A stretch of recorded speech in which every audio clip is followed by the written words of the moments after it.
I will essentially talk about Napoleon today, and in a single I will only talk about one aspect of Napoleon, not the perhaps most obvious thing, that is, Napoleon's military art, Napoleon the general, Napoleon the man of war.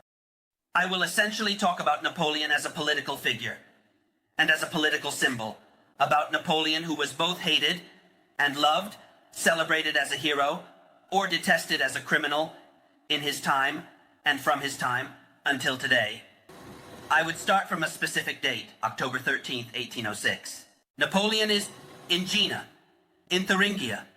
Napoleon is at war against Prussia, and this war has just begun. On October 13th, 1806, Napoleon is in Jena, which is a provincial German town, an ancient university city, a peaceful provincial town, but at that moment, a city in the grip of chaos and panic, as the retreating Prussian troops have just evacuated Jena in the face of the advancing enemy. The first columns of the Grande Armée are entering, with Napoleon at the forefront. The city here is Prussia. On that day, Napoleon crosses the city of Jena and goes to camp with his soldiers a little further away, on the battlefield where the next day he will annihilate the Prussian army in what we know as the Battle of Jena. On that October 13th, the crowd is outside the houses, watching the French columns, and the emperor pass by among them. Among all those astonished and somewhat frightened people, there is a guy whom Napoleon has never heard of, but we have. His name was Georg Wilhelm Friedrich Hegel. Hegel was 36 years old, 1 year younger than Napoleon. At that moment, he had just finished writing The Phenomenology of Spirit. Hegel is therefore there on the street, watching the French pass by, seeing Napoleon go by. And then he writes a letter to a friend that is often quoted, although slightly inaccurately. He writes a letter to a friend in which he says, "Today I saw the world spirit on horseback." In fact, the precise quote would be this: "The emperor, this soul of the world spirit, I saw riding through the city to go on reconnaissance. In truth, it is always Hegel who expresses the wonderful sensation of seeing such an individual who, concentrated at a point, sitting on a horse, radiates over the world and dominates it." Here, Hegel, of course, depending on how we were taught in high school, we risk seeing him as the ideologue of the totalitarian state, so to speak, the predecessor of many dictatorships, or at least the ideologue of the Prussian monarchy. Hegel was also the man who, even in his old age, would toast every July 14th in honor of the storming of the Bastille. And that day, what he sees passing through the streets of Jena on horseback is the revolution, of course. It is the French Revolution, but it is also history. You know that Hegel has this desire to see reality in a unified way, in an absolute manner, and to grasp a unified purpose of history. And he believes he sees it in that man on horseback. That same man whom a few years later Hegel's compatriots will hate as a tyrant and forcefully drive out of Germany. Since he first appeared on the stage of history until today, Napoleon has never ceased to evoke passions. I say until today with good reason. Well, November 2nd, 2018. In November 2018, I happened to talk about Napoleon in Padua and received the following email a few days earlier, signed by a group of Padua citizens. "Good morning, Professor. We have learned from the newspapers that you will be discussing the topic of Napoleon, who is always presented in school as a hero, with very little mention of the evils he committed. For example, you will know what he did to us Venetians, children of the most serene republic. They most certainly betrayed us while we were the neutral world power. They massacred us, deported us, second only to the Jews, in addition to having stolen immense unique works of art from around the world. Many others were destroyed. The only thing saved was the altarpiece of San Marco, simply because the ignorant person left it in its place, believing it was not of value. In the heart of the city, where history's echoes are ever present, you can hear me, can't you? Amidst life's noise, my voice reaches you, urging restraint from ringing those bells. These bells, silent witnesses to countless events, hold a revered and feared power. Yes, I know this stance might invite disdain, as these bells symbolize the spirit of revolution. They embody the courage and resilience of dreamers who fought for freedom. Their ringing is not just sound, it's a call to action, a reminder of sacrifices and enduring hope. As you stand, contemplating their toll, remember their history and legacy. This decision could echo through time, affecting both present and future. However, for many others, Napoleon is the man who undermined the revolution, who betrayed it. Many have hated him for having put an end to the revolution, while others appreciated him at the time precisely for this, as the man of order, the order that returns. It's not that his biography helps us understand whether one side or the other was right. His biography is that of a man who has gone through difficult times and has had a remarkable evolution throughout his life. And he didn't live for very long either. He was younger than I am now when he died. However, he had time to be a revolutionary and a serious revolutionary, a Jacobin of Robespierre's party. And at Thermidor, when in the summer of '94, Robespierre is overthrown and killed, and many end up in prison and at the guillotine, Bonaparte, who is not yet known to the people, is not yet Napoleon, he is still a little officer, Bonaparte, ends up in prison as well, along with the other Jacobins, and risks the guillotine too, because he is an extremist, a revolutionary. But this will not prevent him from crowning himself emperor 10 years later. Here is the man who, in '94, after the fall of Robespierre, ends up in prison because he is a dangerous extremist, and 10 years later has become emperor and consecrated in Notre Dame. He clearly embodies a rather contradictory path. He cared little about contradictions because he was a pragmatist. He was not a fanatic. He never was. He was not an ideologue. In fact, in the vocabulary of Napoleon, ideologue is a bad word. It was in 1806 in Germany, while speaking with a German politician, that he would say to him, "You other ideologues act according to predetermined systems. I am a practical man.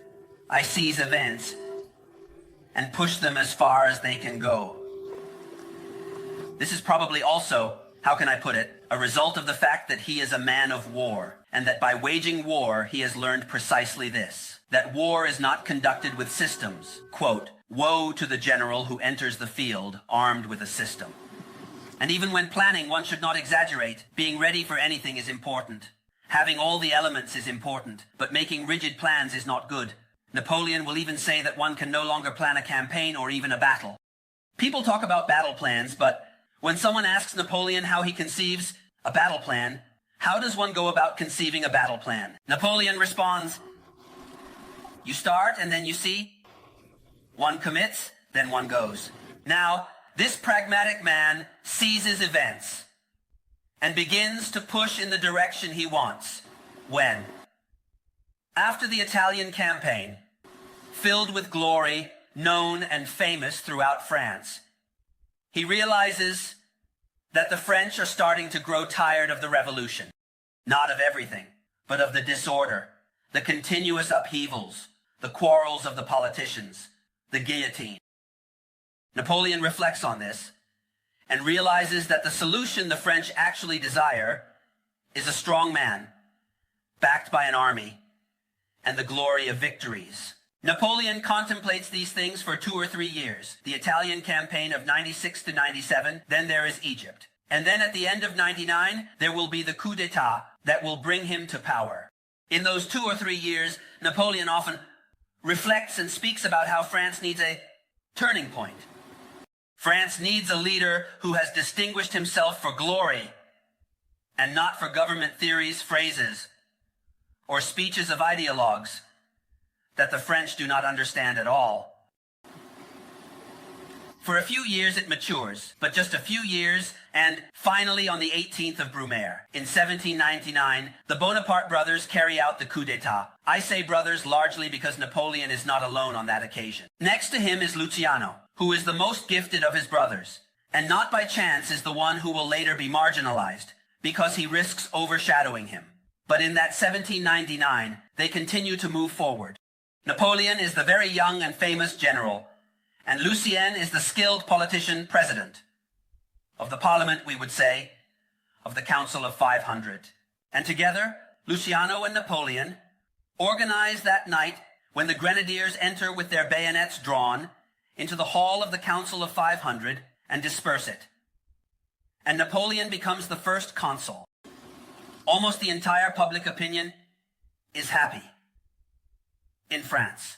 It's not that they want to give up the achievements of the revolution. They want to give up the inconveniences of the revolution. And Napoleon's propaganda insists this is exactly what you will have from the first consul.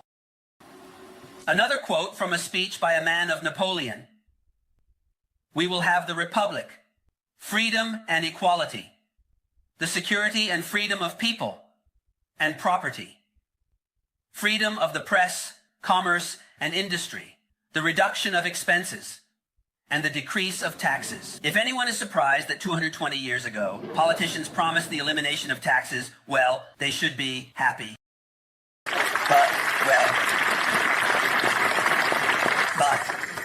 But, enough with the revolution. Enough with the revolution, insofar as the revolution meant anarchy and the guillotine. Even here, already during the campaign in Italy, addressing the Cispadane Congress, and thus the Italian politicians of the moment, the Italian revolutionaries, Napoleon says no, Italy will have freedom, but without the revolution and its crimes. So already in January of 97, the commander of the army of Italy can publicly speak about the revolution and its crimes. This means that the revolution was ultimately wrong.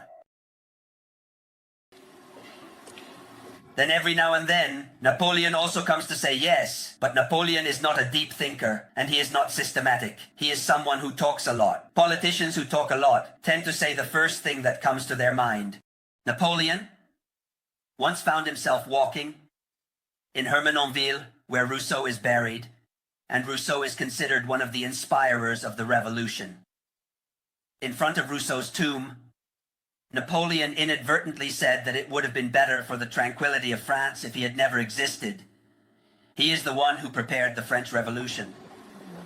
Who is with him? But excuse me, then the French Revolution is indeed a bad thing. And Napoleon, first consul at that moment, says, but I don't know, perhaps the future will tell. Perhaps for the peace of the world it would have been better if Rousseau had never existed. Nor I. It is any boast, it is a flash of awareness, it is the first thing that crosses his mind. But the point is that there is this great ambiguity. It is no longer clear what was good and what was bad in the French Revolution, and whether the good prevailed or the bad. And Napoleon is the man who must lead this transition. He wants to be the man who embodies the unity of France. If the revolution had one bad thing, it is the fact that it has divided France. It has divided it into parties, with the parties in power guillotining their opponents. This is no longer acceptable. All divisions must disappear. And who can embody all of France, if not Napoleon, a good part, at the beginning still, is precisely a good part because he is laden with glory. And this glory belongs to when Bonaparte returns from Italy in 97. So we are before the coup d'etat of Brumaire. The Directory still governs, which could decide from one day to the next to have this young general's head cut off if he becomes a bit inconvenient. Well, even at that moment, Talleyrand, one of the shrewdest men of his time, says it. All the French have won with Bonaparte. Therefore, his glory belongs to everyone. There is no Republican who cannot claim a part of it. But what is the point? The French accept the coup d'etat of the Bonaparte brothers They accept Bonaparte as first consul, then consul for life, then emperor, because they see in him the guarantee that indeed the worst of the revolution is over. We will save the conquests, but the anarchy is over. The wars are over. He will give us peace. But the man who must bring him peace is a general. And his titles to lead France consist exclusively of the glory earned on the battlefields. And he was a protagonist, you see, not of a defensive war, but of the Revolutionary War, of Robespierre's war, of the total war to export the revolution with bayonets. This has been a significant part. And now he takes power in France to meet the public opinion that desires more than anything for the wars to end. He promises it, but he is a military man, and his power rests on the bayonets. Napoleon says this openly and will always continue to say it. He says it in Italy in 97 when he creates the Cisalpine Republic. He is the soldier who founds the republics, and he is the soldier who preserves them. Another great phrase by Napoleon: I will speak to you a lot with the words of Napoleon, and occasionally those who knew him, which always seems to me the best way to try to circle around a character and understand something about him. Another quote from Napoleon: the revolution is an idea that has found its pawns. The Brumaire is a military coup. Certainly the military also wants to put an end to the anarchy. They want to put an end to the guillotine above all. They want to end a regime in which politicians chatter. The military get killed, and then the politicians decide the careers and lives of the military as they please. He writes this again from Italy in 97. One cannot say that Bonaparte has hidden his stance. One cannot truly say that he has hidden it. In 97 he was writing to Paris from Italy. The time when cowardly lawyers and miserable gossipers had soldiers guillotined is over. And if you force them, the soldiers of Italy will reach Paris with their general. In short, Brumaire is the March on Paris. It is the deferred realization of the March on Paris. And it obviously reminds us of another march. But he knew nothing of the March on Rome. He thought of Julius Caesar crossing the Rubicon. And in his memoirs from St. Helena, he will make this very comparison. In his memoirs from St. Helena, Napoleon, in his memoirs from St. Helena, shamelessly lies, when he recounts the events. Woe to those who believe him, but every now and then he lets slip what he really thinks. And when he evokes the coup of Brumaire, Napoleon in St. Helena starts with Caesar, who crossed the Rubicon, and then says, yes, but in short, that is not yet.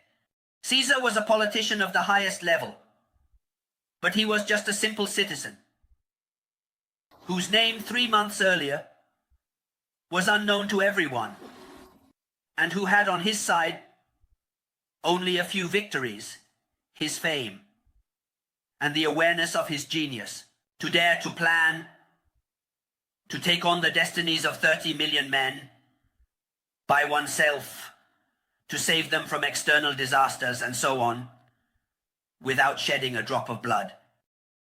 And Napoleon, who is recounting his coup, is, without a doubt, a gigantic and sublime undertaking, for which one would search in vain for a comparison in human chronicles. In short, he is the prototype of all coup leaders, with the idea of staging a coup against the talkative politicians and with the people standing by him.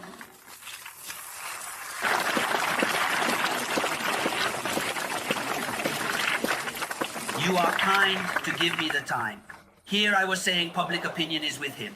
Public opinion, yes, that expressed in circles, in newspapers, the bourgeoisie, the people who matter at the beginning, yes, quite a bit. But in reality, what is certain is that there is a part of the country that is with him, without any doubt, and will remain with him until the end. The army, the soldiers. On the rest, opinions diverge. Many are Napoleon's opponents, and naturally, many are those who leave France, when his dictatorship begins. One of these is Madame de Stael, who would later become a fierce enemy of Napoleon, and who, recounting what she believed France was like when Napoleon came to power, says that even then they did not love him, but they preferred him. He has always presented himself in competition with another fear, to have his power accepted as the lesser evil. And so the consulate and then the empire promised the French to safeguard the conquests of the revolution, but without the exaggerations, which are always lurking around the corner. They could always return, if there were not the strong man who guarantees it. The French are frightened. Have they really had enough? And so it's fine this way? The terror is over. It is not just over, but it is truly repudiated. For example, Napoleon abolishes the celebration of January 21st. January 24th is the anniversary of the execution of Louis XVI. Now, it's fine to guillotine the king, but celebrating the anniversary afterwards is no longer appropriate. Napoleon puts an end to the persecutions against the nobles of the old regime. On the contrary, he recovers them, invites them to join the army and the administration, ends the persecutions against the church, and establishes the Concordat. Parallels, as you can see, are abundant. However, of course, the persecutions against the church are over. Religion returns, along with processions and masses. But equality remains, even for those who are not Catholic. Equality for Protestants, equality for Jews. The equality of citizens before the law remains. This Napoleon has promised, and he maintains it. In fact, essentially, the limit of his regime is that it is a personal tyranny in which he can do whatever he wants. Before him, everyone is truly equal. He promised control of public finances, transparency, and largely maintains it. He promised, and many French people listen to him, the absolute defense of private property. And private property is strictly defended. The new code is introduced, and in the new code, the fundamental principles are the safeguarding of property and equality before the law. Of course, the code is created by jurists, but it would be a mistake to think that Napoleon delegated this and did not take much interest in these matters. The count has been made. The commission that drafted the Napoleon Code met 102 times. Out of 102 sessions, Napoleon presided over 57. He was almost always there. From Napoleon's code and his reforms emerge courts with equal law for all and a popular jury, but also a heavier penal system with the death penalty, more widespread than before, and the defense of property entrusted to severe penalties and capital punishment. You are also here. Do some statistics. Under Napoleon, more people are hanged and guillotined than under the ancient regime. And what else did Napoleon give? What else did he give to France and Europe? Administrative centralization, administration, organization, Balzac. Organize. It is a word of the empire. Organizing is a word of the empire. The ideal of a pyramid with a vertex that transmits orders is a perfect system that conveys orders all the way to the last village. At that time, the great scientific discovery in vogue is electricity. It is this thing about electricity that transmits in an instant. This is how Napoleon envisions his administrative machine. An administrative machine that must allow the government to know everything. The era of Napoleon, the era of the empire, and also the era of continuous inquiries. The entire government apparatus deployed across the territory, from the sub-prefect of the smallest town to the governors of large regions, must all continuously draft reports and send information on everything. Napoleon is very clear in his instructions to the officials deployed in the territory. Send details, many details. We need to gather information on everything. How many chickens are there in your department? And who are the 100 richest families in your city? How many graduates do you have? How many doctors? And so on, and so forth, and so on. The prefects rush, tire themselves out, and struggle to gather information, and send it to the center. And then, at the center, grand publications begin to be produced. The administrative atlas of the French Empire. Then, of course, this also means knowing public opinion. Still Napoleon. Public opinion is the thermometer that the monarch must continuously consult. You must be in tune. You must know what the people think. The people therefore matter. The people actually matter. The French Revolution created the Republic, and it created a slogan: liberty, equality, fraternity. Now, let's set aside the fraternity, which doesn't seem to have ever moved anyone much, and is rarely discussed. But liberty and equality continue to be the slogans that are debated and redebated, and in their own way, they have been realized, except that they have become the same thing. Liberty and equality mean the same thing in the sense that every French citizen is equal to others before the state and its power. There is the rule of law, judges follow the law, and before the law, everyone is equal. There is freedom from abuses. There is freedom from discrimination.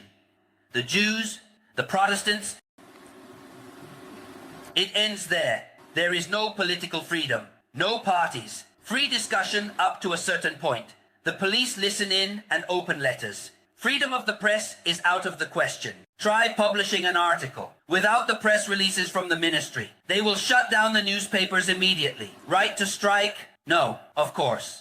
Also because entrepreneurs and the bourgeoisie are one of the pillars of the regime. So what? And so is it despotism? Yes. But it is also, according to Napoleon, what the people want, and what the emperor, the sovereign, must give to the people. Because sovereignty is popular, it is a just principle. Napoleon says it and repeats it. Sovereignty belongs to the people, and the first duty of the prince is undoubtedly to do what the people want. But the people almost never know what they want, and consequently, the prince must interpret the will of the people. How does the prince interpret the will of the people?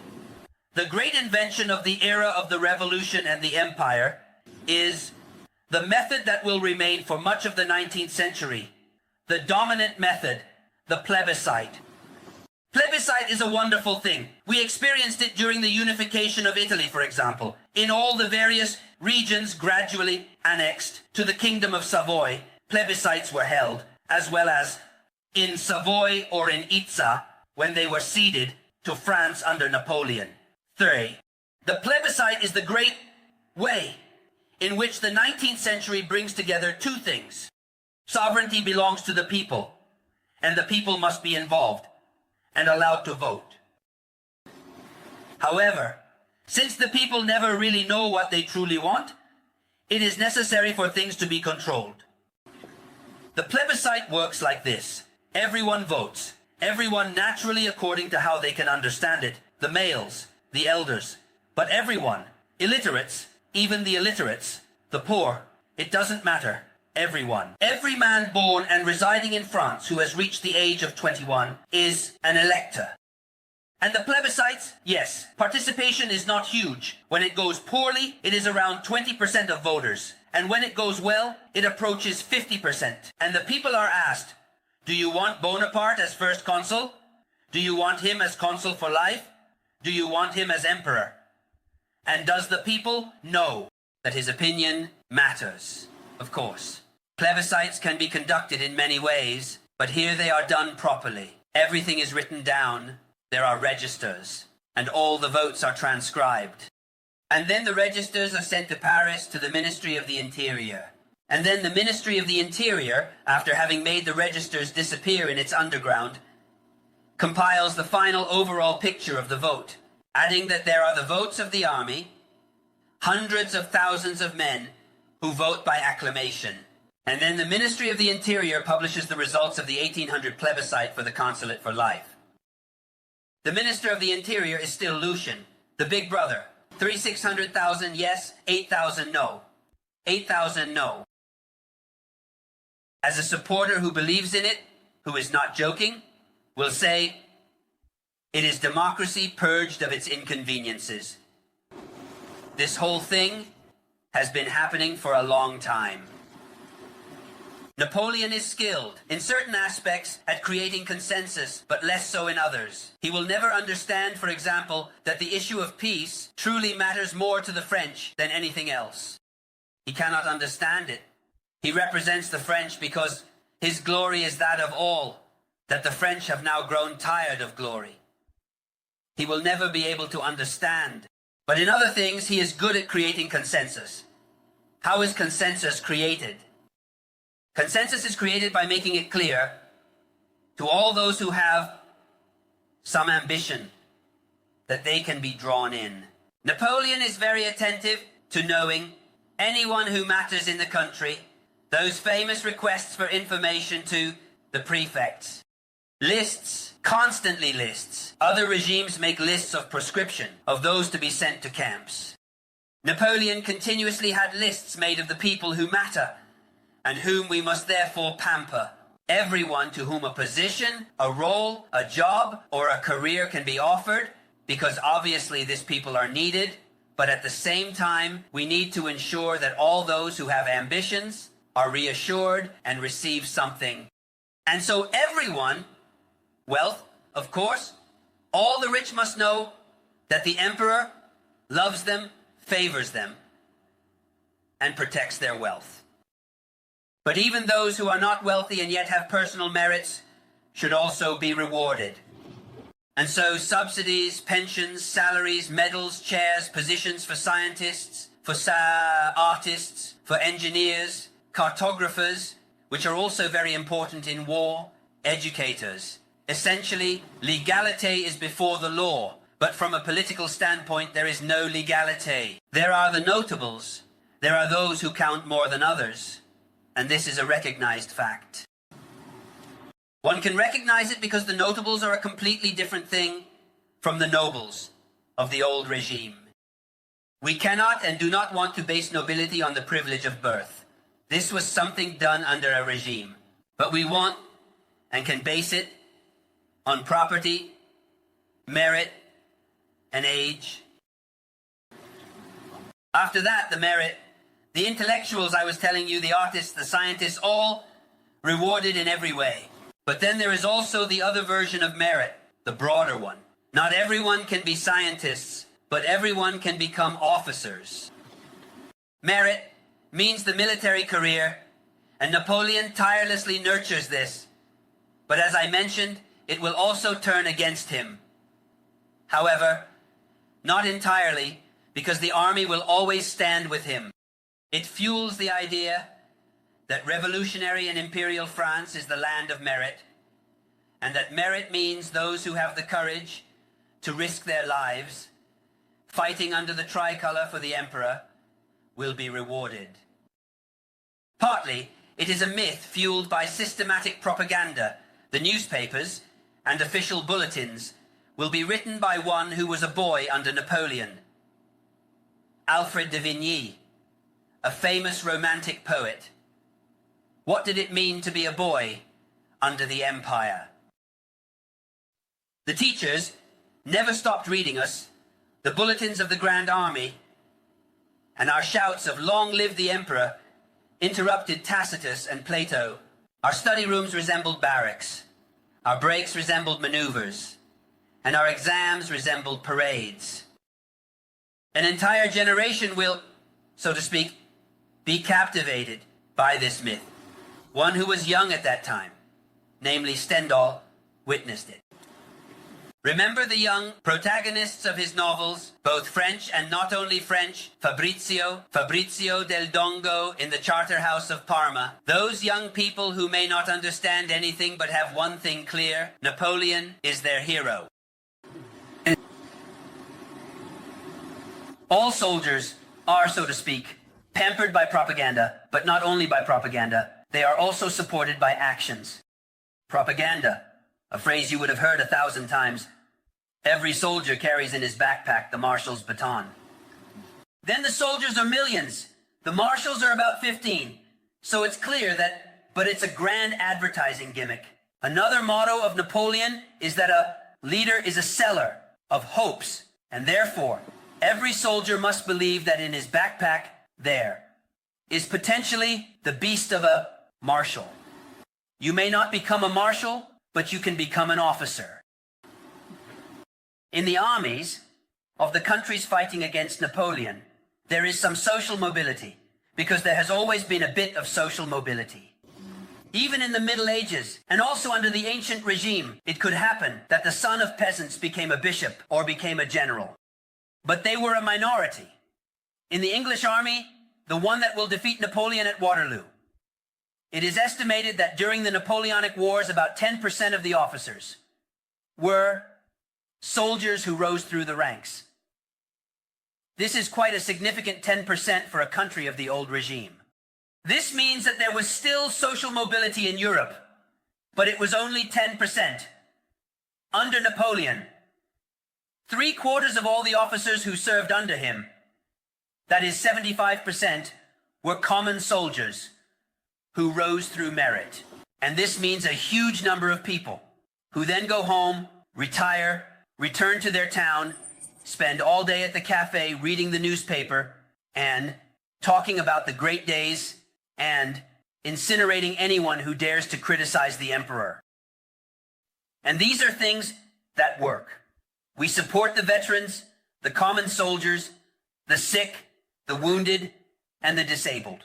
We create the disabled in Paris, specifically so that everyone can see that the emperor hosts, in a grand palace, the soldiers who have served him. There are pensions for widows and for war orphans. It is a small welfare system that has no equivalent in Europe at that time. And the officers are well paid. Officers are automatically notable. In the village, the retired captain is a man who counts for something. Upon retirement, not only that, many civil jobs are reserved for them. There are plenty of small positions in the provinces to be distributed. Small jobs, the post office, the tobacco shop, all of these are reserved for the officers. And the officers are grateful to their emperor.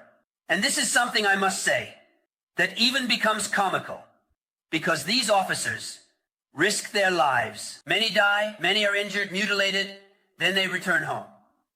And what is their ideal? A nobleman from Savoy, Victor Amédée Delanoy, former officer of his sad Sardinian Air Force, then an officer of Napoleon, writes, he is enthusiastic. Think about it. Having the right to share almost half of all civil jobs. After such an act of generosity, what soldier or officer would not give their last drop of blood for a magnanimous sovereign, like none that have ever existed?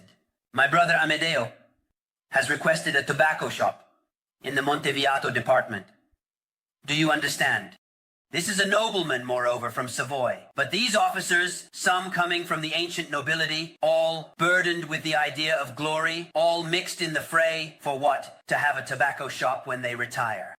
But since the tobacco shop or the post office receives it, they constitute a network of devoted loyalists everywhere. And when Napoleon falls and the Bourbons return, and there will be an army where veterans from the lower ranks have a little less chance of advancing, people will start to murmur, and the old soldiers, the old officers will say, see, we told you so. He is no longer here, and the people have no more rights. The king has returned, and the children of the people will be soldiers and will no longer be able to become officers. This is an anonymous pamphlet from 1820. One of those pamphlets circulating in France after the king's return, warning him that there is discontent. Be careful, they tell him. In France, there is not a village where a general, a colonel, or a captain has not been born.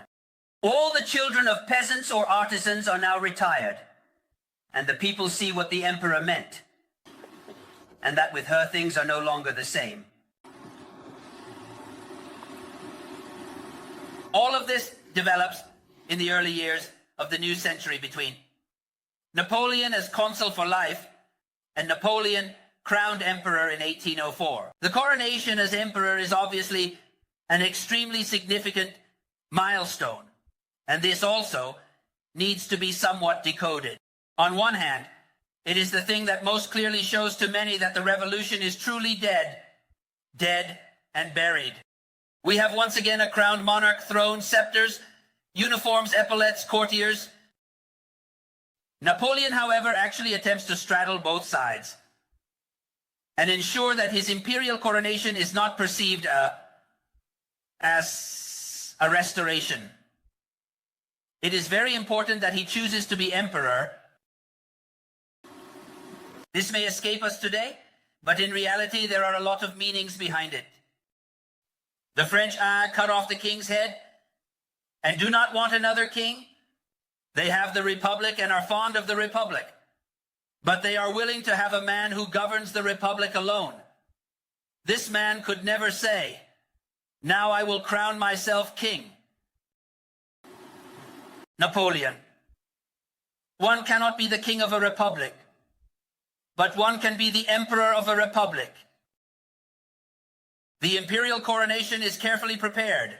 The police function well, with Fouché at its head. And there is a whole organization in which the prefects and notable figures in the departments receive this information. If the first consul were ever to decide, in the interest of France, to assume the title of Emperor of the French, it is understood that he is a sovereign of the people, not the sovereign of France, but of the French. So, if the first consul were to take this step, what would the people think? What would public opinion think?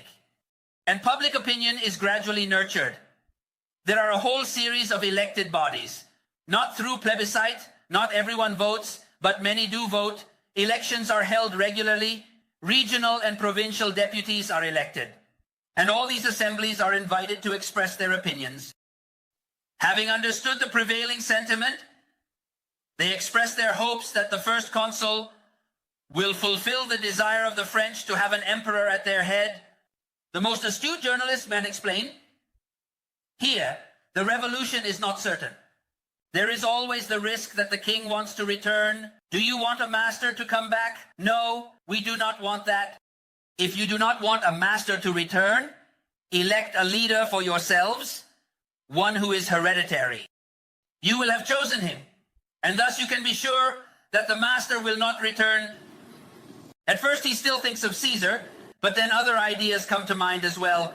Charlemagne, for example. Here it's true, I'm talking about Charlemagne. He was indeed right. Thank you, Charlemagne. Of course. Here's another one who was not an emperor, did not have this title, did not exist at all in his time, and he created it for himself. Interesting. Napoleon gives orders. Study how the coronation of Charlemagne was conducted. By studying the coronation of Charlemagne, a sword is made based on what was thought to be Charlemagne's. A crown is fabricated like the one Charlemagne had. And then comes the most painful point. Charlemagne was crowned by the Pope. On its own. It would also be fine, because the revolution has indeed ended. Charlemagne went to Rome to be crowned by the Pope. This may not go as well. And above all, it turns out that in Rome, at St. Peter's, the Pope placed the crown on his head. And that day Charlemagne, his biographer Einhard says, left St. Peter's in a very bad mood, saying that if he had known it would end like this, he would not have come to Mass that day. It was Christmas. How come? But why is it that the Pope places the crown on your head? There you go. So who is the master of that crown? It is the Pope who gives it to you. On the other hand, having the Pope is a good thing. Therefore, we will make some small changes to the protocol of Charlemagne. First small change, the coronation takes place in Paris. Napoleon does not bother to go to Rome. The Pope will come to Paris instead. After that, the Pope in Paris will have him sit there so that everyone can see him. But the crown the emperor puts on his own head. So there are no doubts. There should be no idea that that crown was placed on his head by someone else. It is his. When he is also crowned as the King of Italy, he will state it even more clearly. God has given it to me, not the Pope. Woe to anyone who touches it.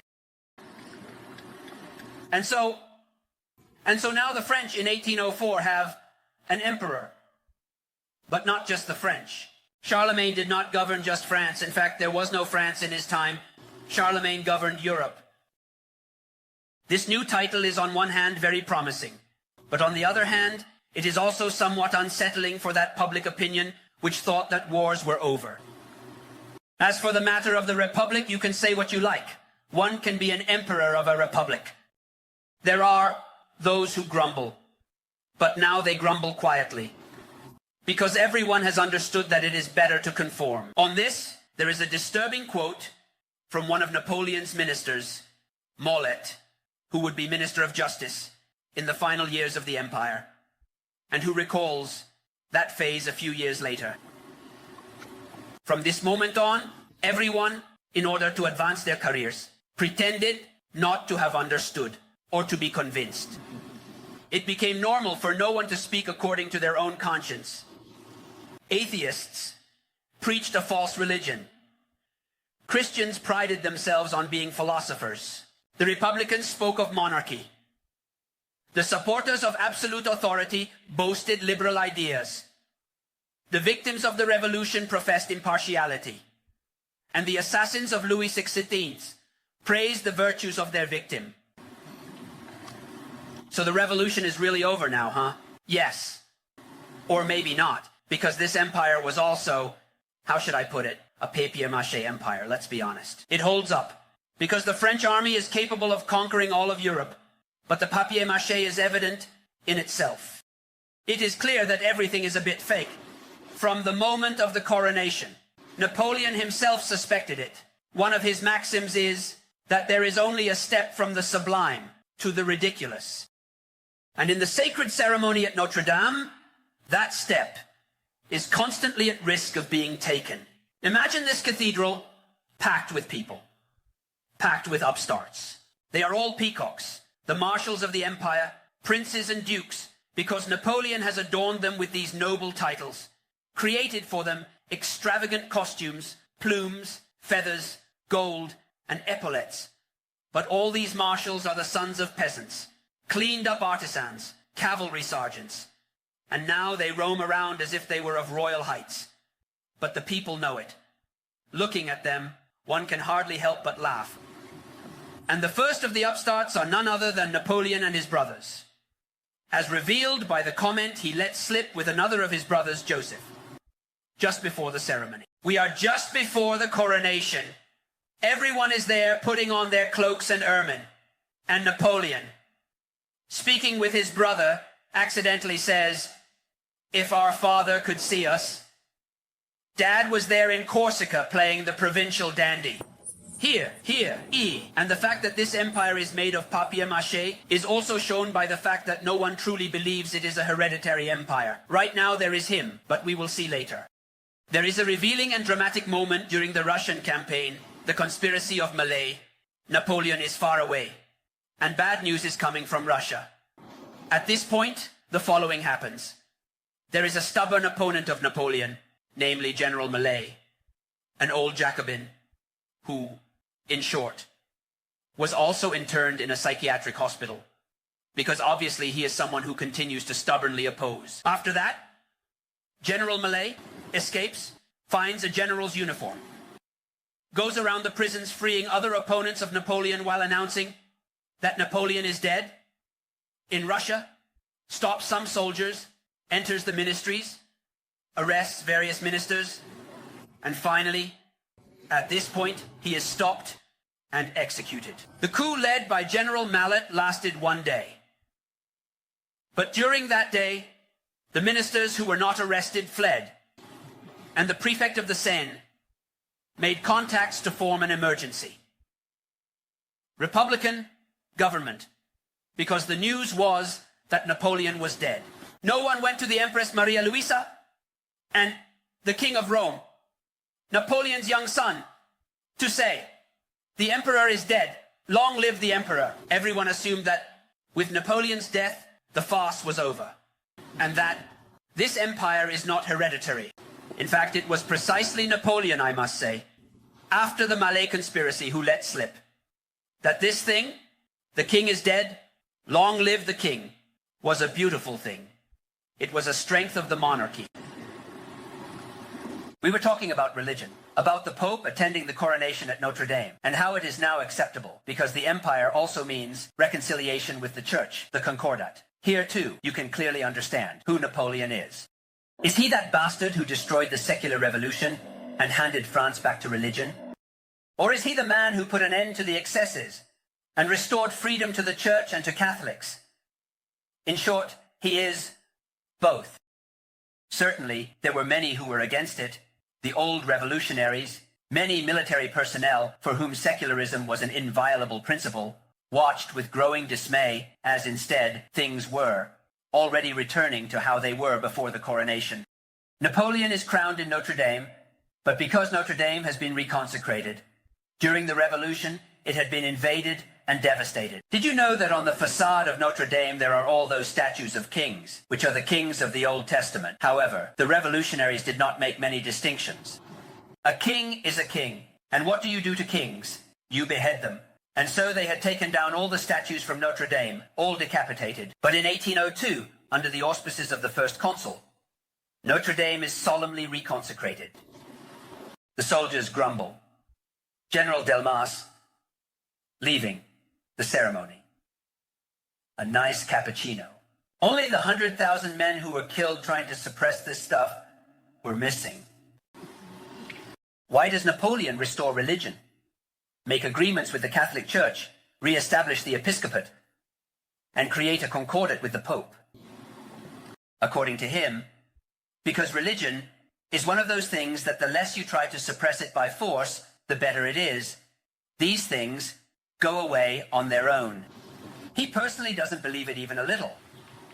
And when they criticize him for the Concordat, he explains, but don't criticize. The Concordat is the vaccine for religion. Understand that the vaccine is another of the great scientific discoveries of the time. It is for their generation. You inoculate a little bit of the poison, and it cures the disease. So let us allow a bit of religion. People will get tired of it. In 50 years, it will be gone from France. Napoleon is a child of the 18th century, completely indifferent. Perhaps not an atheist, in the sense that it is fashionable in the 18th century to vaguely believe in a creator God, who, however, has nothing to do with churches, the clergy, or rituals. This explains why once Napoleon said, "If I were to govern Egypt, I would have no problem becoming a Muslim. I do not believe in religions, but the idea of God. Who is it that created everything? Then, of course, religion is convenient. It maintains social peace. There are other quotes from Napoleon stating that religion is what prevents the poor from committing murder, and then it is something that people want, so we give it to them." Back from Egypt, Napoleon will tell the Council of State, "My policy is to govern men as the majority wants to be governed. By becoming Catholic, I won the war in Vendée, that is, the counter-revolutionary insurrection in the deeply Catholic departments of Western France. By becoming Muslim, I settled in Egypt. If I governed the Jewish people, I would rebuild the Temple of Solomon. By becoming a Muslim, yes. We also have Napoleon's correspondence during the campaign in Egypt, with the local authorities, with the local religious authorities. Letter from Napoleon to Sheikh el-Misiri.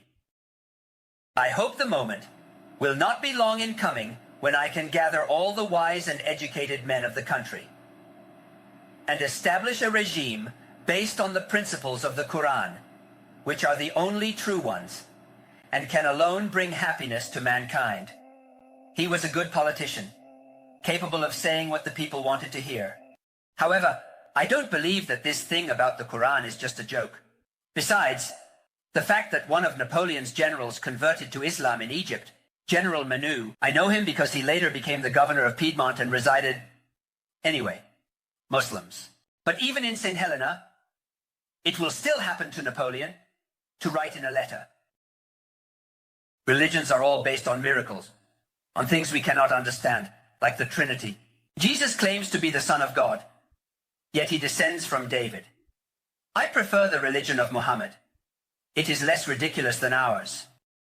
After that, once all these beautiful things are put together, it becomes clear why. The parish priests and bishops become one of the pillars of the regime, and regularly preach to explain to the people how happy they are under this wise, enlightened, and Christian government. Napoleon somewhat apologizes, while also thinking that it is fine as it is. On some matters, the compromise is strong, because the secular nature of the school, for example, disappears. Elementary education is once again partly in the hands of the parish priests. Both the parish priests have accepted to explain that the emperor is a great man, and therefore it is appropriate for them to teach the precepts of the Catholic religion, which serve to prevent the poor from blaming the rich. So we are making good progress. Not quite at the end, but still, we are making good progress. However, you see, it becomes difficult to say what he really was. Certainly, he was indeed an extreme unscrupulous person, an extreme cynic. But he embodied different things in the eyes of different sectors of public opinion. It is precisely that Napoleon, who, in the last things I mentioned, is clearly seen as a restoration, a regression in many ways compared to the revolution, a despotism. But for his enemies, he continues to embody the revolution. And this is another beautiful contradiction. Autumn 1805, it is the first great war of Napoleon as emperor. When Napoleon invades the Austrian Empire and crosses Austria with the Grande Armée, heading to Austerlitz. A German noblewoman writes in a letter, "The times of the apocalypse have arrived. Robespierre on horseback crosses Austria." This fact about the horse struck a chord, as you can see. But while for Hegel it was the spirit of the world on horseback, for this lady who is slightly less so, well, it's Robespierre. It's always Robespierre. It doesn't matter that in France the clock is being turned back. For the ruling classes, for the nobility of all Europe, that man is Robespierre. He is the revolution, and so is he for his army. Again, the army is something special. The army will always remain revolutionary, and will go into battle against the Austrians, against the Prussians, against the Russians, singing Jacobin songs, shouting that we must win to impose freedom, to break the chains, to liberate the universe. And they believe it. Even Napoleon's enemies somewhat believe it at this point, for which he will be fiercely opposed until the end of the great misunderstandings of his time. The other sovereigns do not trust him. They could have trusted him perfectly well. Napoleon would have built a stable, conservative empire. But they do not believe it.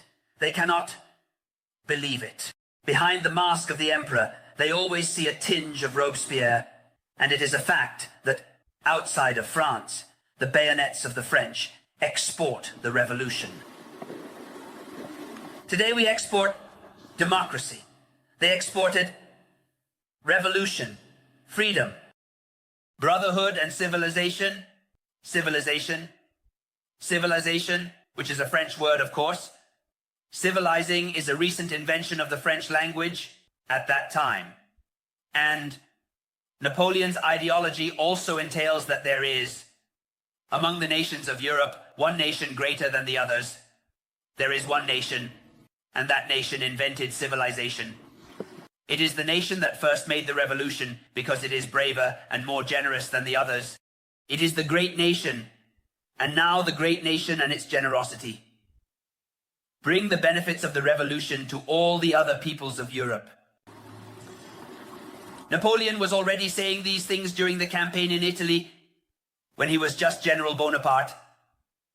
But the newspaper of the Grand Army was already proclaiming to the Italians, all the steps of the great nation are marked by benefits. Happy is the citizen who is part of it, and happy are also the foreigners who, seeing our people, can say, they are my friends, my brothers. Younger brothers, of course, because other peoples must be grateful to the great nation for all the gifts it has bestowed. And so Napoleon will create a system in which he places kings and viceroys on the throne throughout Germany and Italy, but when any of them thinks they can govern on their own, he quickly makes it clear that this is not the case. And when someone among them abjectly states that certain demands of Napoleon are contrary to the interests of his people, Louis became king of Holland, Joseph became king of Naples, then of Spain, and Eugene of Bornée, the nephew of Maud Lamont, became the viceroy of Italy. Every now and then they try to defend certain interests of their peoples, which may be in contrast with the great nation. Napoleon immediately calls them to order. Eugene of Bornée, viceroy of Italy. Is Italy independent? It is independent, only thanks to France. This independence is the price of its blood, of its victories, and Italy must not abuse it. Napoleon is convinced, and this is one of his mistakes, that everyone desires the same things, that everyone desires legal equality, the end of noble privileges, the downsizing of religious orders, modernity, in short. He is convinced that everyone wants it. The Spaniards, the Russians, the Germans. It seems obvious to me. It is that simplification made by an Enlightenment thinker, and from this point of view, he is still an Enlightenment thinker. He will never understand that Russian or Spanish peasants may want different things, especially. And above all, he will never understand that even the peoples most similar to the French, such as the Germans or the Italians, who are largely content, especially the young, with the arrival of the French, that the old regime has changed the atmosphere, that everything has changed, that the world is changing, and that there are new values, new things, new adventures, and new rights. However, Napoleon will never understand that if these new rights mean that foreign patrols march through our streets, foreign soldiers arrest people, foreign officials give orders and collect taxes. This in Europe, the peoples of Europe, at that time it is clear, do not accept it. It is something to reflect on. Napoleon had a European dream. He felt that being emperor of the French was not exactly enough, and wanting to be something more, he thought in European terms and stated it. Fouché recounts that as he was leaving for the campaign in Russia, Napoleon told him, "Now I will take care of Russia, and then I will finally be free to fulfill my destiny, to complete what I have just outlined." We need a European code, a European court of cassation, a single currency, the same weights and measures, and the same laws. I must make all the peoples of Europe one single people, and Paris the capital of the world. And this thought comes back to him from time to time. Even in St. Helena, he writes in the memoir of St. Helena, "If I had remained, Europe would have essentially been one single people, and anyone traveling to any country would always find themselves within the common homeland. Here we are, and today we find ourselves rediscovering with great difficulty what should be obvious, namely that a common homeland, where there is a great nation that counts more than the others, and acts as the older brother, is destined to fail. How Napoleon's project failed, as he is viewed with hatred in Spain, Germany, and Russia.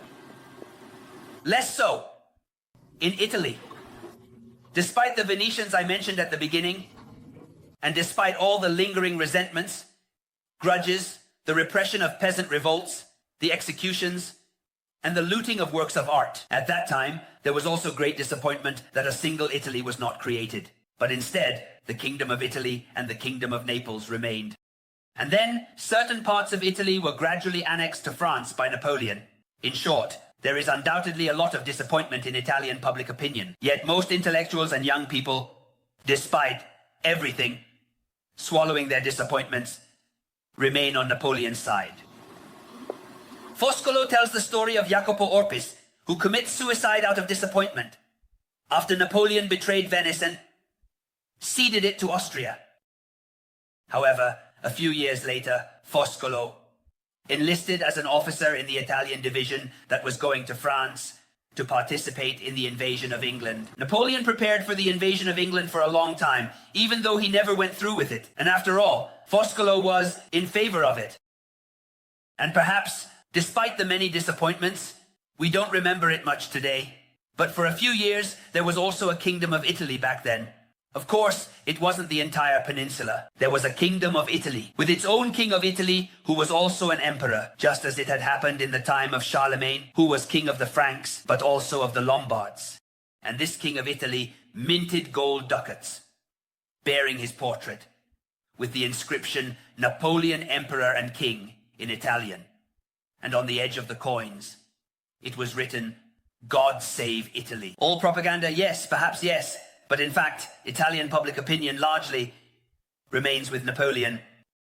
In Italian, Waterloo means a defeat. And I don't believe there is a Waterloo street in any Italian city.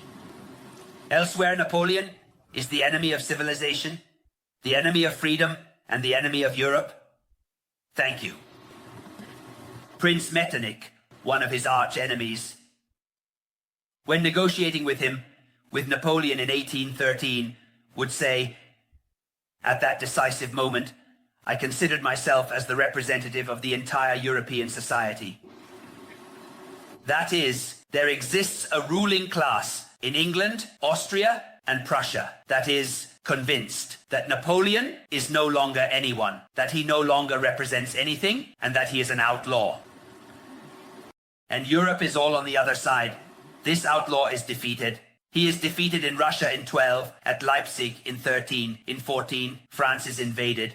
The Allies enter Paris, and Napoleon abdicates.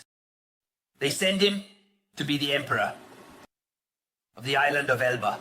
We have, as you know, a few months left, then he manages to escape and returns to France. It is such an unexpected and shocking thing that at first they can hardly believe it. The Congress of Vienna is already underway because they obviously don't know that he will return. There will be Waterloo. For them, it ended in 14, and so they have gathered the Congress of Vienna to redraw the map of Europe. When the news arrives at the Congress of Vienna that Napoleon has escaped from the island of Elba, everyone starts laughing. They think it is a joke. And instead, Napoleon is in France. In an instant, he is in Paris, and he is on the throne. Upon hearing the news of Napoleon's escape from the island of Elba, a leading liberal intellectual, Benjamin Constant, writes an article in which he denounces Napoleon, who has escaped from Elba, as a bandit. A month later, Benjamin Constant is busy writing the text of the new constitution that Napoleon intends to submit to a plebiscite. It is indeed a wonderful constitution, much more liberal than the previous system. In municipalities with up to 5,000 inhabitants, there will be the right to elect the mayor instead of having a podesta appointed by the government. It is a constitution that divides. Some believe it. The emperor has finally understood. It is the true liberal turning point. Let's hope it lasts. Others do not believe it at all, perhaps especially the most cynical. Fouché, who served Napoleon in all the dirtiest affairs, does not believe it when Napoleon returns during the 100 Days. He is the same madman as always, a despot and ambitious for conquests as always. And anyway, during those 100 days, Napoleon manages to have the new constitution written, to submit it to a plebiscite.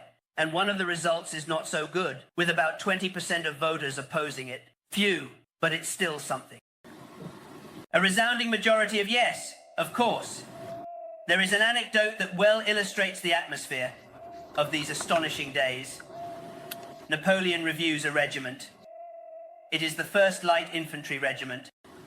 At the head of the regiment is a 29-year-old young man, the second in command, Colonel de Cuvier, Baron of the Empire, formerly Marquis de Pont de Coubière. Thus, a noble of the old regime, but who has made his entire career under Napoleon. Coubière commands the regiment, and Napoleon reviews it. Since he knows everyone, he immediately realizes that it is the deputy commander who is in charge of the regiment. Where is he? Who is the colonel commanding the regiment?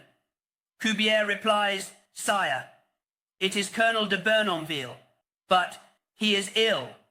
Napoleon retorts, Burnhamville is not one of ours. You are Colonel Despont de Cubières, who from now on will command the first light. Do you notice the modernity? No, not even the modernity. As a 20th century expression, it is not ours. During the 100 Days, Napoleon is more ideological than ever. You are either with him or against him. But this is not a bloody dictatorship. On the contrary, there is room for many things. As Colonel de Cuvier, recently appointed commander of the regiment, leads the troops to the parade ground to vote by acclamation in the plebiscite on the Constitution. In front of the assembled regiment that is to vote, Colonel de Cuvier announces that he will vote against it because the Constitution is not liberal enough. There is still too much power for the Emperor within this text. Consequently, he, Colonel de Cuvier, whom Napoleon has just appointed as the head of the regiment, urges the soldiers to vote against. The 1st Light Infantry Regiment is the only regiment in the entire army to vote almost unanimously against the new Constitution. I say almost because there is an exception on record, a captain who votes in favor, arguing. I love the colonel with all my heart, but when it comes to constitutions, he doesn't know nearly as much as the emperor. He has already made so many. This is the only regiment that votes in the plebiscite. The voting records of this regiment are lost, and therefore cannot be included in the total. Colonel Despont de Cubières receives a letter of reprimand but is not removed. He remains at the head of his regiment and will be wounded at Waterloo while leading the light infantry in the assault on the castle of Hougoumont. And with Waterloo, I would like to conclude. On June 18th, 1815 at Waterloo, the story of Napoleon comes to an end. I have come across testimonies from officers who fought in that battle and who say, it was a decisive battle for freedom. There are French officers who say this. At Waterloo, we fought and lost the battle for the freedom of Europe. And there are English officers who say this. At Waterloo, we fought and won the battle for the freedom of Europe. As you can see, it could be interpreted in many ways. But the most remarkable thing I want to conclude with is that several English officers at the Battle of Waterloo essentially had one thing on their minds. I wonder if I will get to see Napoleon. Sir Hussey Vivian, who commanded a brigade of hussars, and therefore, being a brigadier, had a telescope, was quite sure he had seen it, and later recounts in a letter, I truly believe I saw it before the attack began. He rode with a large following of officers among the columns that were forming in front of us, greeted with shouts of Vive l'Empereur, and looking through the telescope, it seemed to me that I could distinguish the little hero. And in truth, I am almost sure of it. The little hero Napoleon was of normal height. In fact, for the time, he was even a bit taller than average. But English satirical prints depicted him as a little man. And of course, it was an English general that he had seen. Another English officer, Captain Mercer, records it in his diary. I was unable to see him. I had hoped for it until the very end. I had a longing to see Napoleon, that powerful man of war, that astonishing genius, who had filled the world with his fame, the little hero. What an astonishing genius. And these are his enemies. They are the ones who wanted to destroy him and did so, convinced that Napoleon meant slavery. You see how difficult it is to provide a non-contradictory view of Napoleon. And you understand why I certainly could not do it this evening. Thank you. Prince Andrei remained still on horseback near the battery, watching the cannon smoke from which the shot had been fired. His eyes scanned the wide expanse. He could only see that the masses of the French, which had been still, had moved, and that there was indeed a battery on the left. Above it, the smoke had not yet dissipated. 2 French knights, certainly 2 aides-de-camp, galloped up the hill. At the foot of the hill, presumably to reinforce the line, A small enemy column was moving. The smoke from the first shot had not yet dissipated, when another little cloud of smoke appeared and another shot was heard. "It's begun. We're in it," thought Prince Andrei, feeling his blood rush faster to his heart. As he walked among those groups who a quarter of an hour earlier had been eating their rations and drinking brandy, he saw everywhere the same quick movements of the soldiers lining up and each taking his rifle, and on all their faces he recognized the same excitement that was in his heart. "It has begun. Here we are. It is a terrible and joyful thing," said the face of every soldier and every officer. It is the beginning of the description of a battle in war and peace, a minor battle. You know that in war and peace, the greatest battles fought by the Russians during the Napoleonic Wars are described Austerlitz, Borodino, but this is the description of a minor battle. The Battle of Schöngraben, November 16th, 1805, 2 weeks before the Battle of Austerlitz. One of those battles that historians call minor, but which were evidently not minor for those who were involved, 1805. Tolstoy writes War and Peace in the 1860s, half a century after the events. Therefore, his is a historical novel. We risk not realizing it because we know that Count Tolstoy is a member of that same Russian aristocracy that he describes so well from the inside in his novel. And therefore, for us, reading it so long after, the awareness that this is a historical novel somewhat diminishes. But it is. Tolstoy was born in 1828. Therefore, he recounts events that took place 20 years, more than 20 years, before he was born. And among other things, he states it. He states it clearly right on the first page of the novel. Remember that War and Peace opens with two aristocrats conversing amiably in French in a drawing room. "Well, my prince, Jeanne, Genoa, mentioned in the first line of War and Peace, Jeanne and Luc are no longer just appanages, etc." And Tolstoy immediately comments, they spoke in French, he says, in that refined French, in which not only did they speak, but in which our grandparents thought. The reader of Tolstoy has immediately sensed that we are talking about the era of the grandparents. However, it is clear that seen from our perspective today, Italians in 2018, Tolstoy is very close to that aristocracy of the Napoleonic era that he describes and the grandson of those grandparents. He knows them very well. And above all, he knows war very well, which in his time is not so different. In fact, we could say it is almost not different at all compared to the Napoleonic Wars. Tolstoy was an officer, an artillery officer. Keep that in mind because we will return to it. Tolstoy was an officer and fought in the Crimean War, which was the last war fought, more or less with the same tactics and weapons as the Napoleonic Wars. And so he recounts the wars of many years earlier, but with a direct experience of what it meant to fight in that way, with a direct experience of what the Russian soldier was, of what the Russian army was. And so we are legitimized to a certain extent to use. You know that here the bet in this new series of history lessons is to start each time from literature to see how literature speaks to us about history. And we are entitled to use, to a certain extent, war and peace as a key to enter into what the art of war was like during the time of Napoleon.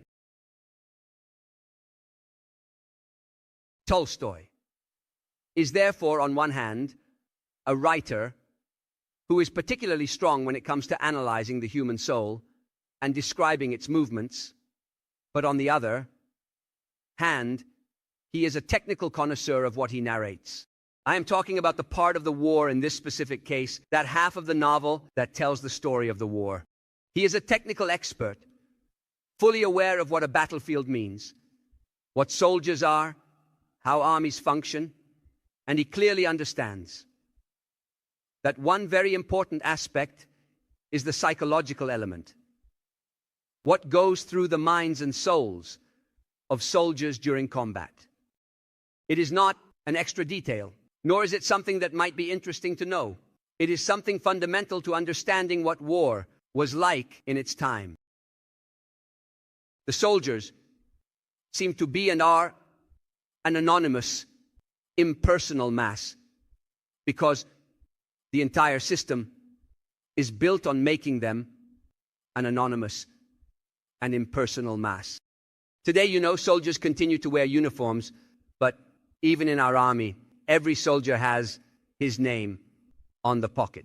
There is a return, to some extent, to the individual, but for several centuries, the purpose of armies was to erase and deny the individual, turning soldiers into units of a mechanism, all equal. However, at the same time, each of them remains a person. And Officer Tolstoy knows this very well. Both the officers and the soldiers have psychological reactions that are crucial for the outcome of the combat. And here, it will have struck you as well. This thing will often return in other passages that I will read to you. Tolstoy, who has seen war and witnessed soldiers in battle, tells us something that I believe none of us would have imagined. When the fighting begins, there is not only a general excitement, but also a sense of joy, tempered by the awareness that something terrible, yet also joyful, is about to start. Who are the soldiers of the Russian army, the soldiers and officers of the Russian army that Tolstoy recounts in War and Peace? Well, the soldiers, like are serfs of serfdom, because in the Tsar's empire it exists and will continue to exist until the 1860s. Right when Tolstoy writes War and Peace, serfdom will be abolished in Russia. They are therefore serfs of serfdom, whom their masters, at the request of the government that has called for recruits, have designated for military service for 25 years. This means that the Russian soldier is an illiterate peasant who, at a very young age, has been torn from his family and his village, which he will almost certainly never see again, to become part of something else, of another community, of another organism, the company, the regiment, the army, not the officers. The officers are all officers who serve voluntarily. They are nobles who decide to pursue a military career well understood. Russian nobles must serve. The Tsar does not look favorably upon those nobles who limit themselves to living on their lands and do not serve in one way or another, whether in administration or in the army. Therefore, in many cases, we should not imagine that the individual choice was so free. Indeed, in many cases, there would have been strong pressures pushing a young noble to become an officer. However, it is still a choice. And the officers, even more than the soldiers, retain a bit of the old pride. That was characteristic of medieval knights, and later, that of the mercenaries of the Renaissance and modern age. The pride of someone who says, I am a soldier, is something I have chosen freely, and I have freely chosen to risk my life. I risk my life, and for this I obviously deserve salaries, privileges, and honor. The honor of the soldier lies in the fact that he obeys orders without questioning and without considering how great the risk of dying is. The soldier obeys, and that's it, especially if he is an officer, a Russian noble, serving the Tsar. This aspect often emerges in Tolstoy's novel. It also features characters among the protagonists, such as Prince Andrei, from whom I started. Prince Andrei is an officer. There is a scene at the beginning of the novel where Prince Andrei discusses with his friend Pierre. As you know, they are two characters who could not be more different. Prince Andrei is tormented, grumpy, dissatisfied with himself, always searching for his place in the world. But he is also more conformist in a certain sense, socially more conformist. Pierre is a wayward individual who, by chance, the illegitimate son of a nobleman, has found himself inheriting a vast fortune and thus becoming a prominent member of high society. But he was not prepared for this. Pierre is the idealist who chases after all the utopias. They are two people who could not be more different, yet they are friends. And when the war breaks out that will lead to the Battle of Austerlitz, and Prince Andrei prepares to leave, his friend Pierre discusses, and he says to Pierre, "Now there is war against Napoleon. If it were a war for freedom, I would understand it, and I would be the first to join the army. But to help England and Austria against the greatest man in the world." Prince Andrei simply shrugged at Pierre's childish remarks. He acted as if it were impossible to respond to such nonsense. But in reality, it was difficult to give an answer to that naive statement, other than that of Prince Andrei. If everyone fought wars out of conviction, there would be no wars, he said. "And that would be a wonderful thing," said Pierre. "Perhaps it would be a beautiful thing, but that will never happen." "But why are you going to war?" Pierre asked. "Why? I don't know. It has to be done this way." And yet, another version of the same attitude that characterizes the ethos, the ideology of the officers. A discussion at the table about a cavalry regiment, specifically regarding whether there is hope of winning this war against Napoleon or not. And the colonel intervenes to stop the discussion. "We must fight to the last drop of blood," said the colonel, banging on the table, "and die for our emperor, and then everything will be fine. And we should think as little as possible." He emphasized the word possible. As little as possible, he concluded. This is how we others, old ushers, judge. That's all. To think as little as possible. It seems like a paradox because today we are accustomed to the idea that waging war requires intelligence, flexibility, and initiative. Waging war in the time of Napoleon required these things only from those in command. The entire purpose of the armies was to build mechanisms that did not think, but proceeded mechanically according to orders. Then it was possible to a certain extent, of course, but that was the whole purpose. Imagine you have recruited 200 illiterate peasants. First, you put them in uniform, and they all become the same. Secondly, you put a musket in his hands and teach him how to load and fire the musket.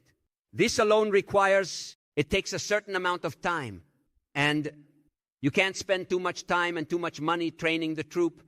You have taught them to load and fire the musket, which is a complicated operation. Then you line up all 200 of them and teach them to shoot all together. Do not teach them to aim at the target. It would be a huge waste of time to expect to teach each of them to shoot individually. No, you teach them to stand in line, to aim when the officer commands to aim, and to fire when the officer commands to fire. And then off we go, all together, reload, and shoot again. Do you want to move them? You teach them to march all together. To help them understand, you train them to recognize certain very simple orders, always the standardized ones. The officers have learned in advance the orders they must give, always using the same words, always those. The trumpets sound the orders, and they are taught to recognize those 3 or 4 different tunes, each of which involves moving, stopping, charging, and the men must march. All dressed alike, they must march together at the same pace. It takes them a few weeks to teach the recruits which is the right and which is the left, and that they must march all at the same pace. They are taught through the use of beatings. Of course, before teaching them to move all at the same pace, the experts conducted thorough studies. At what speed is it good to move? It is better for the deployed battalion, when the order to advance is given, to take 77 or 78 steps per minute. Every army has its own rule. Experts establish it is better to take 77 steps per minute, and the mechanism moves. It moves or stands still according to geometric rules because the war of the 18th century and the era of Napoleon is geometric. It is an attempt to impose order on chaos. Of course, it is an attempt that can never fully succeed, but the victory lies in getting closer to this ideal, in establishing order. Geometric formations, I was telling you, the line, the square. What does it mean? It means that if I have my company of 200 infantrymen, but we have been at war for a while, many have died from disease, others are in the hospital, and some have died in combat. We have become 100. I have my company of 100 infantrymen, and I am defending a position, so they must shoot. To shoot effectively, they must be in line. A single line, no, it would be too fragile. A man is calmer when he knows there is another behind him. 2 lines, perhaps even 3. In fact, Napoleon's armies almost always fight in line with 3 ranks of men. With 3 lines, everyone can shoot.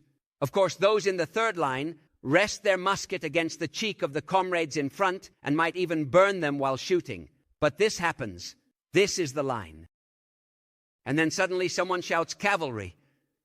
Enemy cavalry is coming. And if the enemy cavalry charges at you while you are in line, it sweeps you away. And so the officers memorized which orders to give, and the soldiers memorized how to execute them. Everyone knows which movements they must make. The order is in square formation, starting from the right or starting from the left. And the automatons. In the ideal of military theorists, the line automatons quickly redraw another geometric figure, a square. A square means that on all sides there are soldiers looking in that direction, with their rifles in hand, bayonets fixed. And the cavalry, no matter from which side it comes, finds itself facing 3 rows of bayonets. And at that point, if everything goes well, the cavalry stops, not because of the intelligence of the riders, but because of the intelligence of the horses, which do not impale themselves on the bayonets. And then the cavalry disappeared. We return to formation. We return to line. You understand that it is essential to do these things in a matter of seconds. The cavalry will reach you in 20 seconds. In those 20 seconds, you must transition from a line to a square. Then the order comes, we attack. And so, in the time of Napoleon, you no longer necessarily attack while in line, which worked so well for shooting. But to move forward against the enemy who is shooting at you, it is important that the men feel protected and, among many of their own psychology, indeed, therefore in the attack, we will not advance in a line, but in a column, packed into many rows of men, a narrower front, but with many rows. And everyone knows that behind them there are many of our own pushing forward as well. Tolstoy is fully aware of the importance for a soldier in battle to feel that he is within a recognizable context, which has become his home, his unit, with many friends all around. The marching soldier is surrounded, held, and carried along by his regiment, just as the sailor is by the ship on which he is. No matter how far he goes, no matter how strange, unknown, and dangerous the latitudes he reaches, just as the sailor always has the same decks and the same rigging of his ship around him everywhere, so he, the soldier, always has, everywhere around him, the same comrades, the same ranks, the same Sergeant Ivan Mitrich, the same company dog, Juchka, and the same superiors. And in describing the Battle of Austerlitz, Tolstoy begins by emphasizing the sense of security that comes to soldiers from knowing they are part of an army moving forward to attack all together. Now in front, now behind, from every side, the soldiers learned that our Russian columns were marching in the same direction. Each soldier felt his spirit lifted because he knew that wherever he was going, that is to say, who knows where, many others of ours were going as well. And so the secret to sending men to their death is this: to send them in large numbers, all together and all the same. But of course there is also another consequence that at the time of Tolstoy may not have been theorized yet, but it begins to be at that time. Are you familiar with the psychology of the masses, the psychology of crowds? Here, all these individuals form a crowd, and within the crowd, sensations are transmitted rapidly, moods change suddenly, and all individuals abruptly change their attitudes. These are mysterious, yet evident mechanisms. And this also happens to the Russian army at Austerlitz.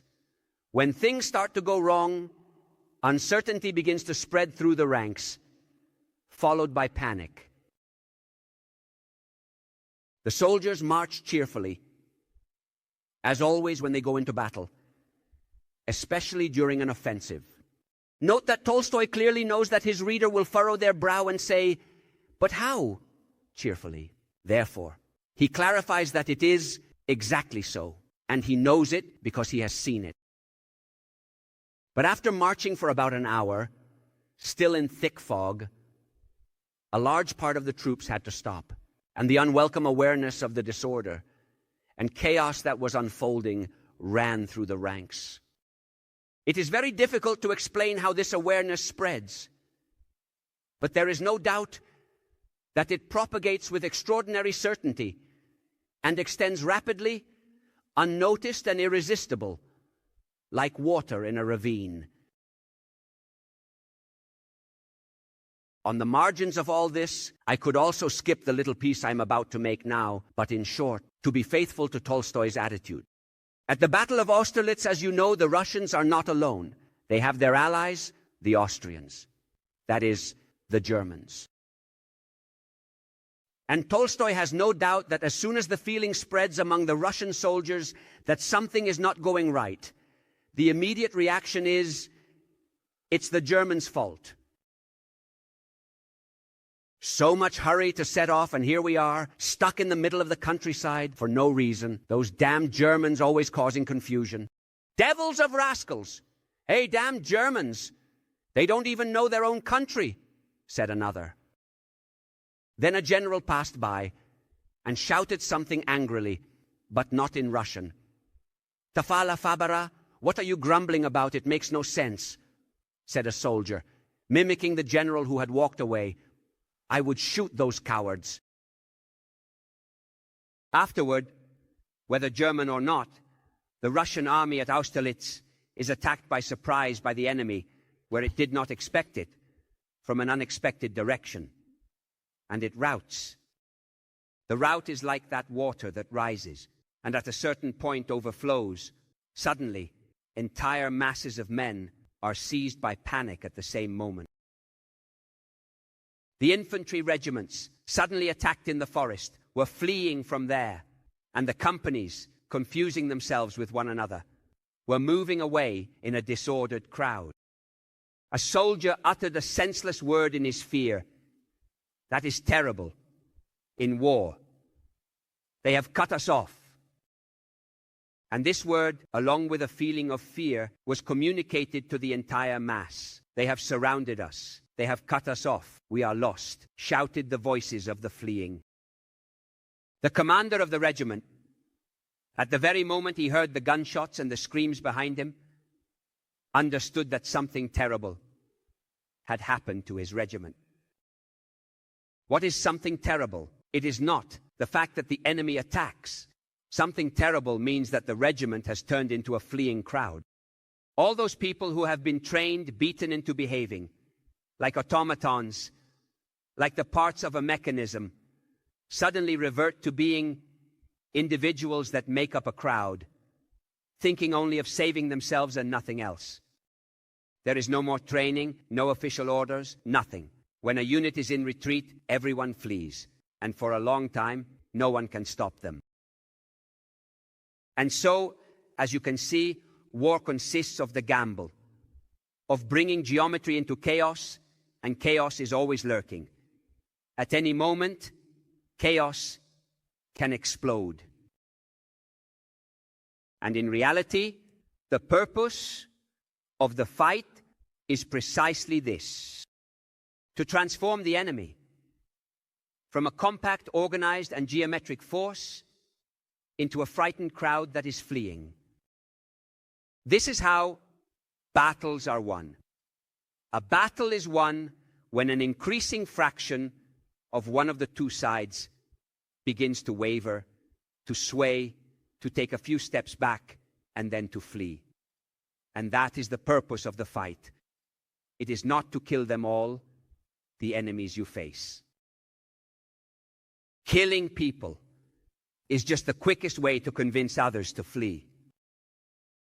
The Napoleonic Wars have terrifying loss rates on battle days. In one day, in a great battle of Napoleon, as many people died as in weeks of fighting in World War I. We are used to thinking about World War I, the terrifying assaults with cold weapons against machine guns and barbed wire, which could result in 20, 50, or 100,000 dead and wounded in a few days or weeks of fighting. But the Napoleonic battle could, in some cases, cause 40, 50,000 dead and wounded on both sides in an afternoon. But even so, it concerns a maximum of 20 to 25% of the personnel employed. Losses, of course, do not only mean deaths. They include the wounded, those taken prisoner, and those who have disappeared because they deserted and left. When a Napoleonic army has lost 20% of its troops in a day of battle, it is a shattered army. Or rather, the one of the two who, having lost all these, decided first to flee is a shattered army, which for weeks and months will be impossible to bring back to combat because morale has vanished and it takes time to rebuild it. Therefore, the purpose of a Napoleonic battle is this. You can see here the Napoleonic battle. Naturally, in Western art, there is a very strong convention, particularly in classical Western art. How are battles represented? In the foreground, or at most in the background, generals on horseback in shining uniforms, surrounded by messengers, aides de camp, and so on. In extreme close-up, a few genre scenes, the heroic wounded man surrounded by friends. And in the background, the real battle. One that would have completely filled our field of vision if we had been there in a helicopter. Not the group of generals, not the genre scene, but in the background, the masses of men, all dressed alike, moving together, obeying orders. They all move together. And what you need to try to do is throw them into a panic. How do you throw the enemy in front of you into a panic? Imagine, in every battle there is usually one who is stronger and wants to attack, and one who is weaker. Those who want to attack at a certain point begin to think about pushing forward. Let's talk about the infantry, which is, so to speak, the backbone of every army. You start to think about moving forward. The enemy is down there, a kilometer away. When it is decided that the time has come, in a certain sector of the front, one begins to advance. As they begin to advance, during the time of Napoleon, small patrols of sharpshooters are also deployed. The few who have been taught to shoot well, and perhaps have even received a rifled carbine to aim accurately at the target when they are close to the enemy, taking down maybe an officer on horseback or the one carrying the flag. However, the bulk of the attacking troops moves forward, just like those over there, in mass. These masses move forward, the drums behind beat wildly. The more drums there are, the better it is, because that noise anesthetizes, prevents you from thinking, and gives you a kind of euphoria, a drunkenness. The officers, partly in front and partly behind, those behind pushing forward, and those in front encouraging the others with their example, with their swords drawn forward, forward, forward, shouting. Every now and then, in the French army, the emperor watches you.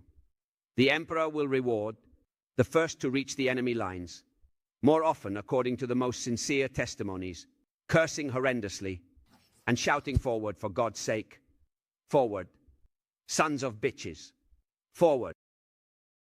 And we move forward in mass, and the enemy is down there in the distance, and we are at 500 meters, and we are at 200 meters. The enemies have muskets like ours, which shoot with minimal accuracy up to 100 meters, no more. If those others have officers who do not have steady nerves, they will start shooting when we are still 200 meters away. They will spare, vanish into smoke for a moment, and we won't even hear the balls whistle because we are still too far away. If they have officers who know the trade, they won't shoot when we are 200 meters away. They will wait until we are a bit closer. When we are at 100 meters, they will shoot. And here, we are used to seeing films where the line fires, appearing in the smoke, and the entire front row of those attacking falls to the ground, while those behind come to take their place. The others shoot again, and once more everyone in the front row falls. I believe we have all seen cinematic reconstructions of this kind. If reality had been like this, the Napoleonic battles would have ended in 10 minutes. It was not like that. The reality was so paradoxical that now that I will tell you, you will not believe it. However, I assure you that there are extremely thorough studies conducted both at the time and later on the relationship between ammunition consumption and the actual casualties caused. The various studies have arrived at slightly different figures. Perhaps the most reliable suggests that when the enemy fires a projectile, it hits someone every 459 shots. Others keep a bit lower, one bullet every 250, every 300, but roughly, that's how it is. It is a mass of people kept in line by their officers who shoot without aiming, that after the first shot disappears in the smoke, after the first shot, you have to reload. Tear with your teeth the pre-prepared cartridge you have in your satchel. Pour the gunpowder in the right place, close it up, push the bullet into the barrel from the front with the metal or wooden rod they gave you, press it down well, put the rod back, aim and shoot, and then start again. All your training is aimed at making you do this as quickly as possible, being able to shoot at least 2 or 3 times in a minute. All in the smoke, with the deadly fear gripping everyone, with the officers shouting, with the drums of those others who are coming forward, whom we can now hear as well. We hear those others shouting as they come forward. In this total chaos, indeed, the bullets are going everywhere except where they should. On the other hand, we have arrived at 100 meters. In front of us, there were 500 men, a battalion, and we are also 500. They are shooting. And in our battalion, 1 or 2 men are hit and fall down screaming. We move forward another 10 meters. Those others have reloaded and fire again. Out of 500 of ours, once again, 1, 2, or 3 fall screaming now that we are a bit closer. At this point, very rarely do the officers say, "Charge with the bayonet." Almost always, the instinct for survival is stronger. We stop and begin to shoot as well. And one can also go on like this for 10 minutes. Because every time a shot is fired, 1 or 2 men fall. But they shoot 3 times a minute. After 10 minutes, they have shot at us 30 times. They caught 50, 60, 70 of ours. And we are 500. In 10 minutes, 1 in 10 has been hit. At this point, usually, one of the 2 battalions begins to falter. The last fallen wounded soldier, 2 or 3 comrades say, "We will carry him to safety." The officers behind are storming, striking with the flat of their sabers, but they cannot stop them. At this point, if there is an officer on the other side who knows his job, he says, "It's time, charge forward." They charge forward, and the others disband and flee. It normally works like this. The fire serves to bring the enemy in front of you, to that point where if you apply a little pressure, everything collapses, geometry disappears, and chaos asserts itself once again. And then there is another way. To bring the enemy to the breaking point, a way that Napoleon knows well and that Tolstoy knows well too, because they are both artillery officers. Napoleon's armies are filled with cannons.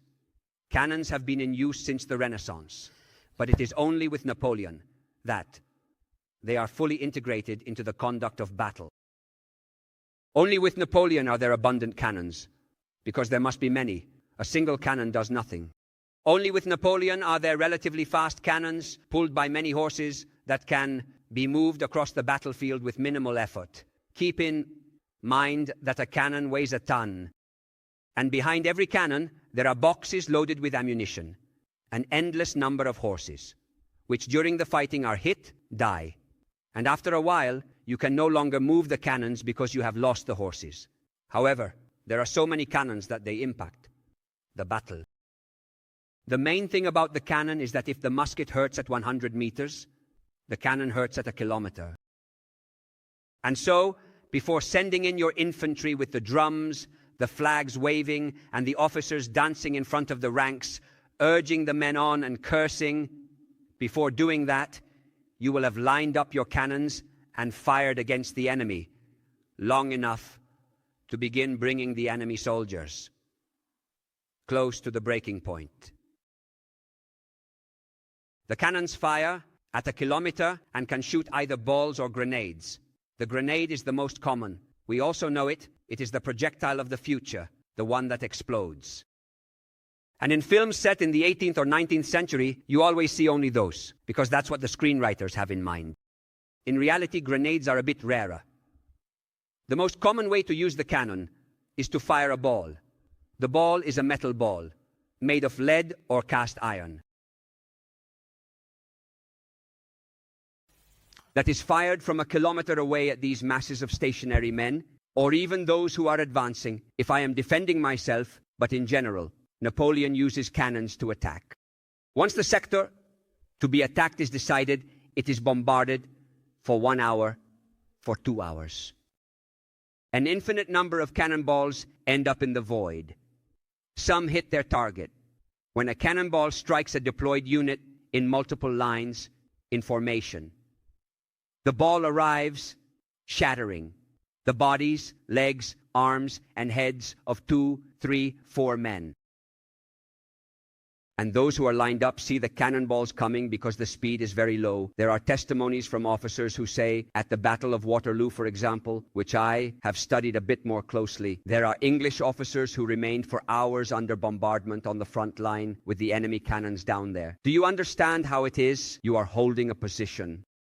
You see small dots at a great distance. Since they have the eye, they can estimate, roughly, it's about a kilometer. The dots are enemy cannons. We hope they go a little further. No, they are stopping right here in front of us. Soon they will start shooting. And in some cases, if you have a keen eye, you can even see the cannonball coming.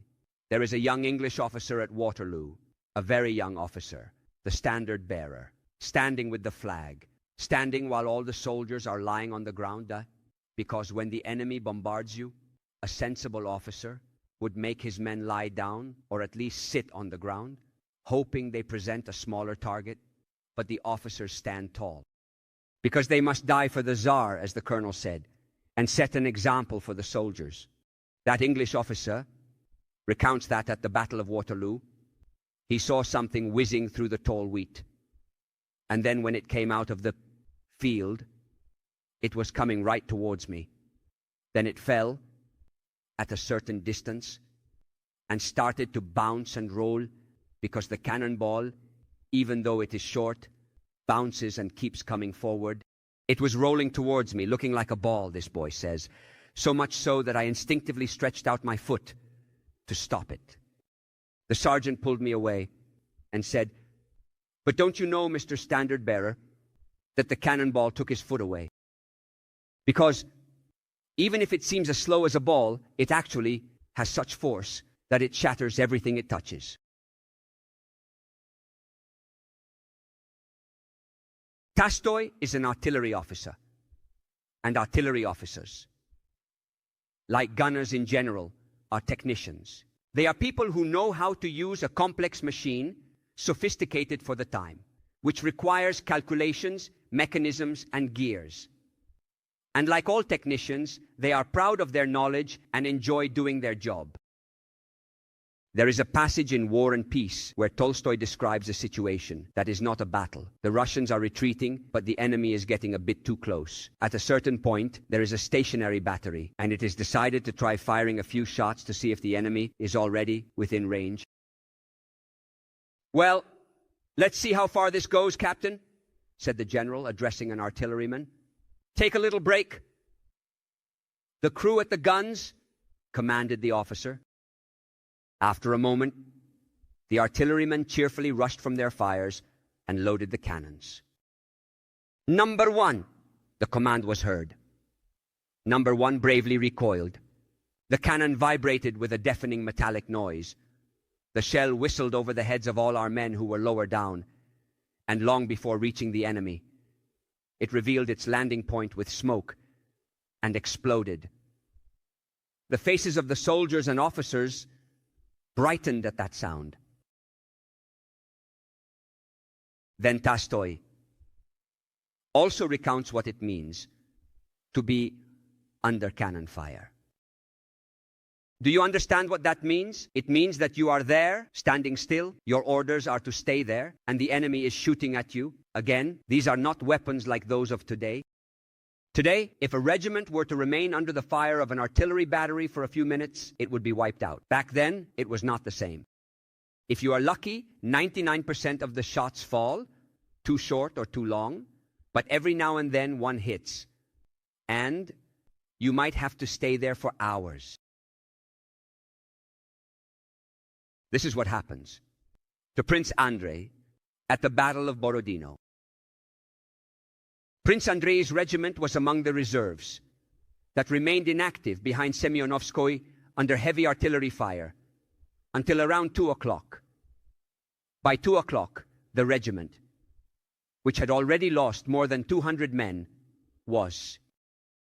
He was moved forward onto a trampled oat field in that stretch between Semyonovskoye and the battery, where thousands of men had been killed that day, and where, around 2 o'clock, an intense and concentrated fire from several hundred enemy guns was directed.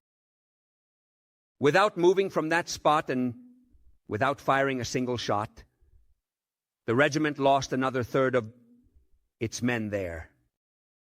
In front, and especially from the right, the cannons thundered amidst the smoke that did not dissipate. And from that mysterious area of smoke, which covered the entire ground in front, the bullets flew incessantly, with a rapid whistle, and the grenades with a slow hiss. Sometimes, as if to give a respite, a quarter of an hour would pass during which all the bullets and shells flew by. But sometimes in a minute, several men from the regiment would fall, and without pause the dead were dragged away and the wounded were gathered. With each new shot, the chances of survival dwindled for those who had not yet been killed. All the men of the regiment were equally taciturn and gloomy. Rarely was there any exchange of words among the ranks, but even that fell silent every time a new shot was heard, and the cry, "Stretcher!" rang out. Most of the time, the men of the regiment, according to the order of the commander, who is Prince Andrei, sat on the ground. Some were taking off their kepis and carefully spreading and smoothing out the creases. Others were crumbling dry clay in their hands and cleaning their bayonets. Some were removing their straps and tightening their buckles. Everyone seemed absorbed in these tasks. Suddenly, the general attention turned to a little brown dog, with its tail proudly raised, which had appeared, God knows from where, running with a worried trot in front of the ranks of soldiers. Then, at the sound of a nearby shell explosion, it let out a yelp, lowered its tail, and dashed to the side. Throughout the regiment, there were shouts and screams. But distractions of this kind lasted only a few minutes. and the men had been there for more than 8 hours, without eating and doing nothing, under the relentless nightmare of death. And the pale and furrowed faces became increasingly pale and furrowed.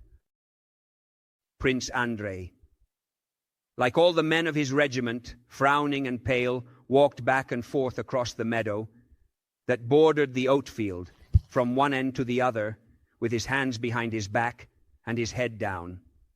There was nothing to be done and no orders to give. Everything was happening on its own. The dead were dragged behind the formation, the wounded were taken away, and the ranks were reformed. Here, the Napoleonic battle is not just, how to say, the drunken charge with the drums rolling, the flags waving in the wind, which was indeed a rather terrible moment. It is not just standing still waiting for the enemy to come forward, waiting for the order to fire. It is not just the cavalry charge, but it is also this standing still, wondering who will be the next. But until now we have talked about fighting. Now combat is just one of the elements of the discourse on war, and it is even a rather rare moment. Wars last many months during the time of Napoleon, and the days of battle are isolated days that occasionally punctuate a story that unfolds in a completely different way. A story that means marching and waiting and getting bored, and then marching again and eating if things go well, and if not, going hungry, and then marching again.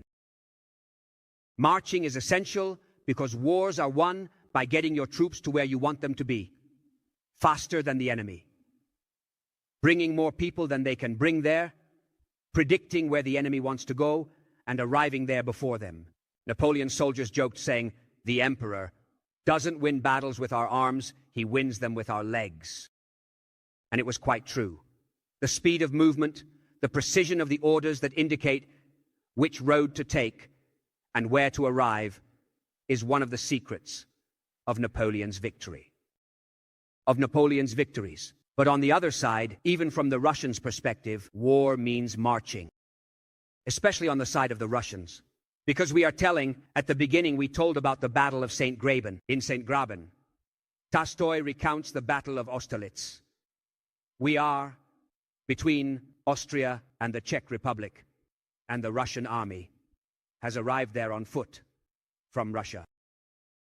Even before being able to start fighting, the Russian army walked for months from Russia to the west. And of course, it is an army that marches for all those thousands of kilometers, for all those months. And every evening the soldiers must find food and drink, and there must be food for the horses. And when the shoes are broken, new shoes must arrive. And when the uniforms are in tatters, new uniforms should arrive. I won't dwell on this for long, but keep in mind that maintaining an army in the field is a huge administrative and logistical effort, which obviously involves grand contracts and substantial profits. One of the quickest ways to get rich is through military supplies. Take the contracts, and the more sawdust you put in the bread, the more you earn.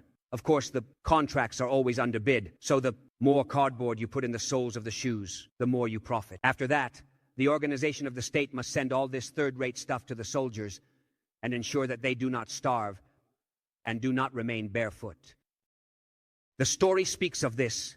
There is one particular scene that I won't read to you now, as it would be too long, but it is emblematic of another problem in military life, which is the fact that you are never sure if you are doing the right thing, and you are never sure if you have understood what your superiors want from you. What is the story? It is the story, on the eve of the Battle of Austerlitz, of a Russian regiment that arrives at the front, and this regiment is in disastrous condition due to this endless march. The sustenance of the Allies, the dear Austrian Allies, the Germans in fact, had to provide new shoes because the regiment is barefoot after all those thousands of kilometers. The new shoes have not arrived, and just as the regiment has arrived and set up camp in the evening, where it was supposed to camp, the order arrives.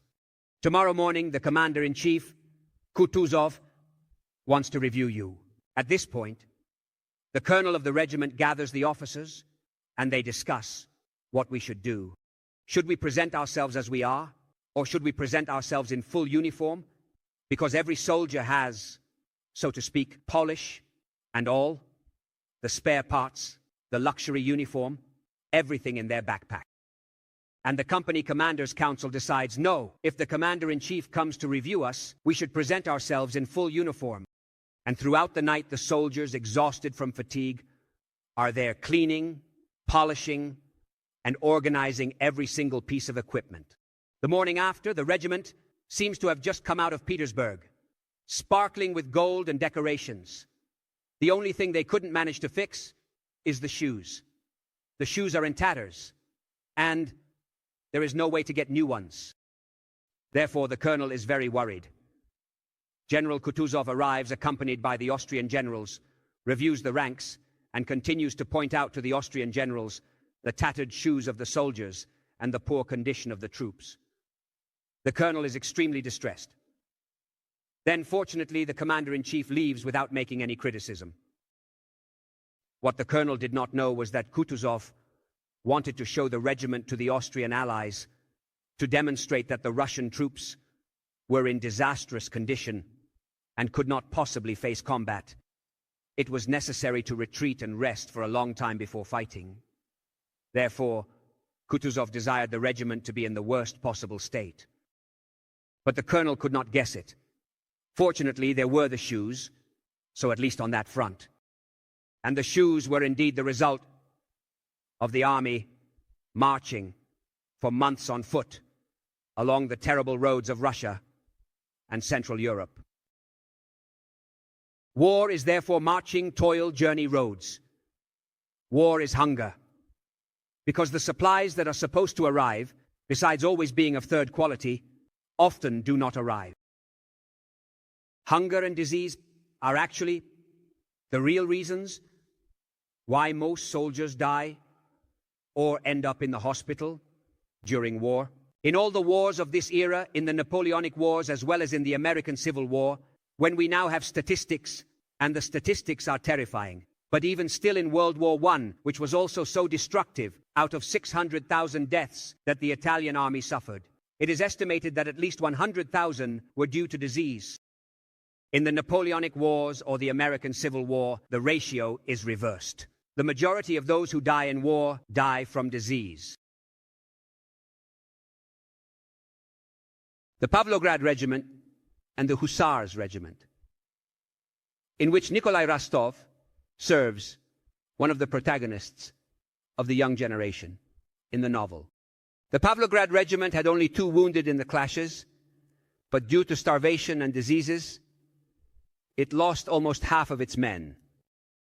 In the hospitals, soldiers were so certain they would die that, feverish and swollen from poor nutrition, they preferred to drag themselves to their posts rather than go to the hospitals.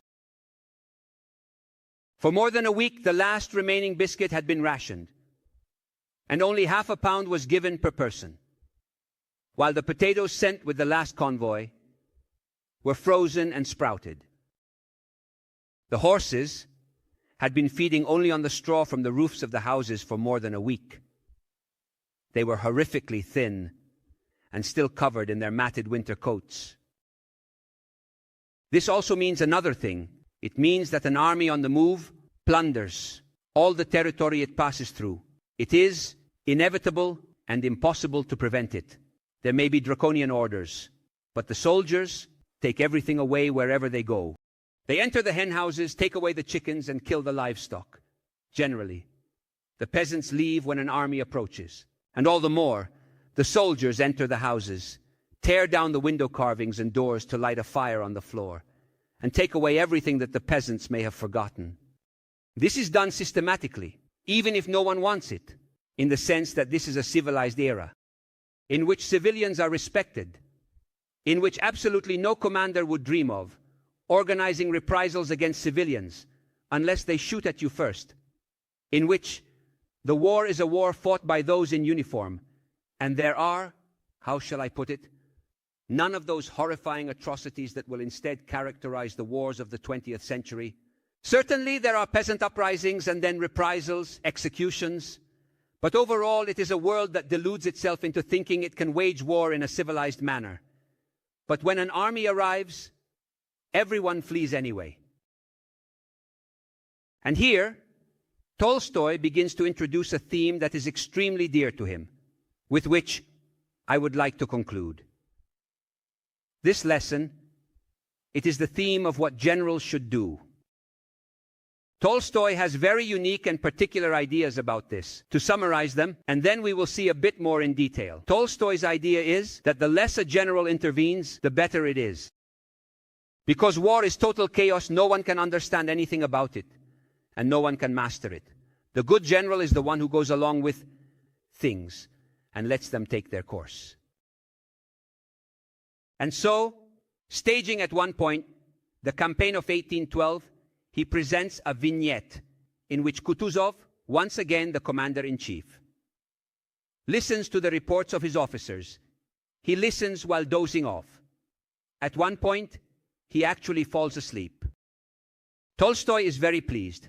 That is what a general should do. Those reports are all useless. The only order that Kutuzov gave on his own initiative during that report concerned the looting by the Russian troops that are in Russia and are naturally plundering. At the end of the report, the duty general presented to His Serene Highness Kutuzov, Prince, a document to sign regarding the sum that certain commanders of line troops would have to pay at the request of a landowner for some green oats that had been cut. The soldiers cut the grain in the fields. Even if it is not yet ripe, it doesn't matter. We are dying of hunger. The owners are requesting compensation. The compensation request goes through its bureaucratic process and reaches the desk of the commander-in-chief. Kutuzov, after hearing about this matter, smacked his lips and shook his head. Throw it in the stove, in the fire, and I'll tell you once and for all, Colombello, he said. Throw all these papers in the fire. Let them cut grain and burn wood as they please. I do not order these things, nor do I allow them. But I cannot punish them. It is impossible to prevent them. When wood is chopped, the chips fly. I don't know if any of you remember it from another context, but this is an ancient Russian proverb, already evidently in use during the time of Tolstoy. And it is a saying that will come back into fashion and will be heard continuously. When? In the Stalinist era. When people end up in camps for nothing, for a non-entity. And the comment is precisely that when the wood is split, the splinters fly. As they say, there is nothing to be done. Individual cases cannot be taken into consideration. I was saying that Tolstoy is convinced that command is absolutely useless and that good generals are those who do nothing. He repeatedly represents those he considers the best Russian generals, namely Kutuzov and Prince Bagration, who follow the course of the battle and with every report that comes in say, it's fine this way, it's fine this way. That regiment has retreated, it's fine, it's fine. And he says calmly, and everyone around them draws confidence and security from this tranquility of the commander, which must be precisely the only thing the commander demonstrates. It follows that Tolstoy is extremely scornful towards a certain category of people, namely me. And those who do my job, the historians, who have the habit of recounting wars by saying the general decided this, ordered that, made that mistake, or erred in ordering to take this road instead of that one. Tolstoy is absolutely certain that these are all nonsense. It doesn't work that way. And there is a beautiful example. It's a bit long, but I'll read it to you because it's wonderful. Of what the situation of the commander really is, according to him, who in theory should make a decision and give an order. Military scholars seriously tell us that Kutuzov should have directed the army on the road to Kaluga and not on the other one that they eventually took. And that in fact, someone had proposed this plan. But a commander-in-chief, especially in a difficult moment, has not just one plan before him, but always dozens at the same time. And each of these plans, based on strategy and tactics, contradicts another. It would seem that the role of the commander-in-chief should consist solely of choosing one of these plans. He cannot do this either. Events and time don't wait. Let's say that on the 28th they propose to take the road to Kaluga. But in the meantime, an aide-de-camp of General Miloradovich arrives to ask him whether they should engage in action with the French immediately or retreat. He must give the order immediately, right away. And the order to retreat distracts us from taking the road to Kaluga. And after the aide-de-camp, it is the quartermaster who asks where he should take the supplies. And it is the head of the health service asking where he should take the wounded. While a courier brings a letter from the emperor in Petersburg that does not admit the possibility of abandoning Moscow. And on the other hand, there is always not just one, but many rivals of the commander-in-chief, those who undermine his position, proposing a new plan that is diametrically opposed to the plan to take the road to Kaluga. Meanwhile, the forces of the commander-in-chief require some sleep and rest, and a respectable general who has just received a commendation comes to complain, while the local inhabitants plead to be defended. An officer sent to examine the locations reports exactly the opposite of what the officer sent before him had said. An informant, a prisoner, and a general returning from a reconnaissance mission all describe the position of the enemy army differently. Nothing annoys Tolstoy more than military historians who believe that the events of a war can be described as a sequence of orders freely given by the brilliant mind of the commander, whether brilliant or not, depending on how many mistakes he makes. There is nothing that bothers him more than the cult of the great general, the leader. And since it bothers Tolstoy, it also bothers Prince Andrei, who from time to time is one of the author's spokespersons. We are once again witnessing an exchange of ideas between Prince Andrei, with his cynicism and clear coldness, and his naive and enthusiastic friend, Pierre Bezukhov. They are talking about the new commander-in-chief appointed by the Tsar. They say he is a skillful commander, said Pierre. I don't understand what it means, a skillful commander, said Prince Andrei with irony. A skillful commander, said Pierre. Yes, he is the one who anticipates all scenarios. Yes, who guesses the thoughts of the opponent. But this is impossible, said Prince Andrei, as if the matter were resolved in one move. Pierre looked at him in wonder.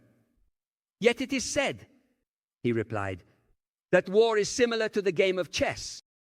Yes, said Prince Andrei, but with this small difference that in the game of chess, before each move, you can think as much as you want, because there you are outside the conditions of time.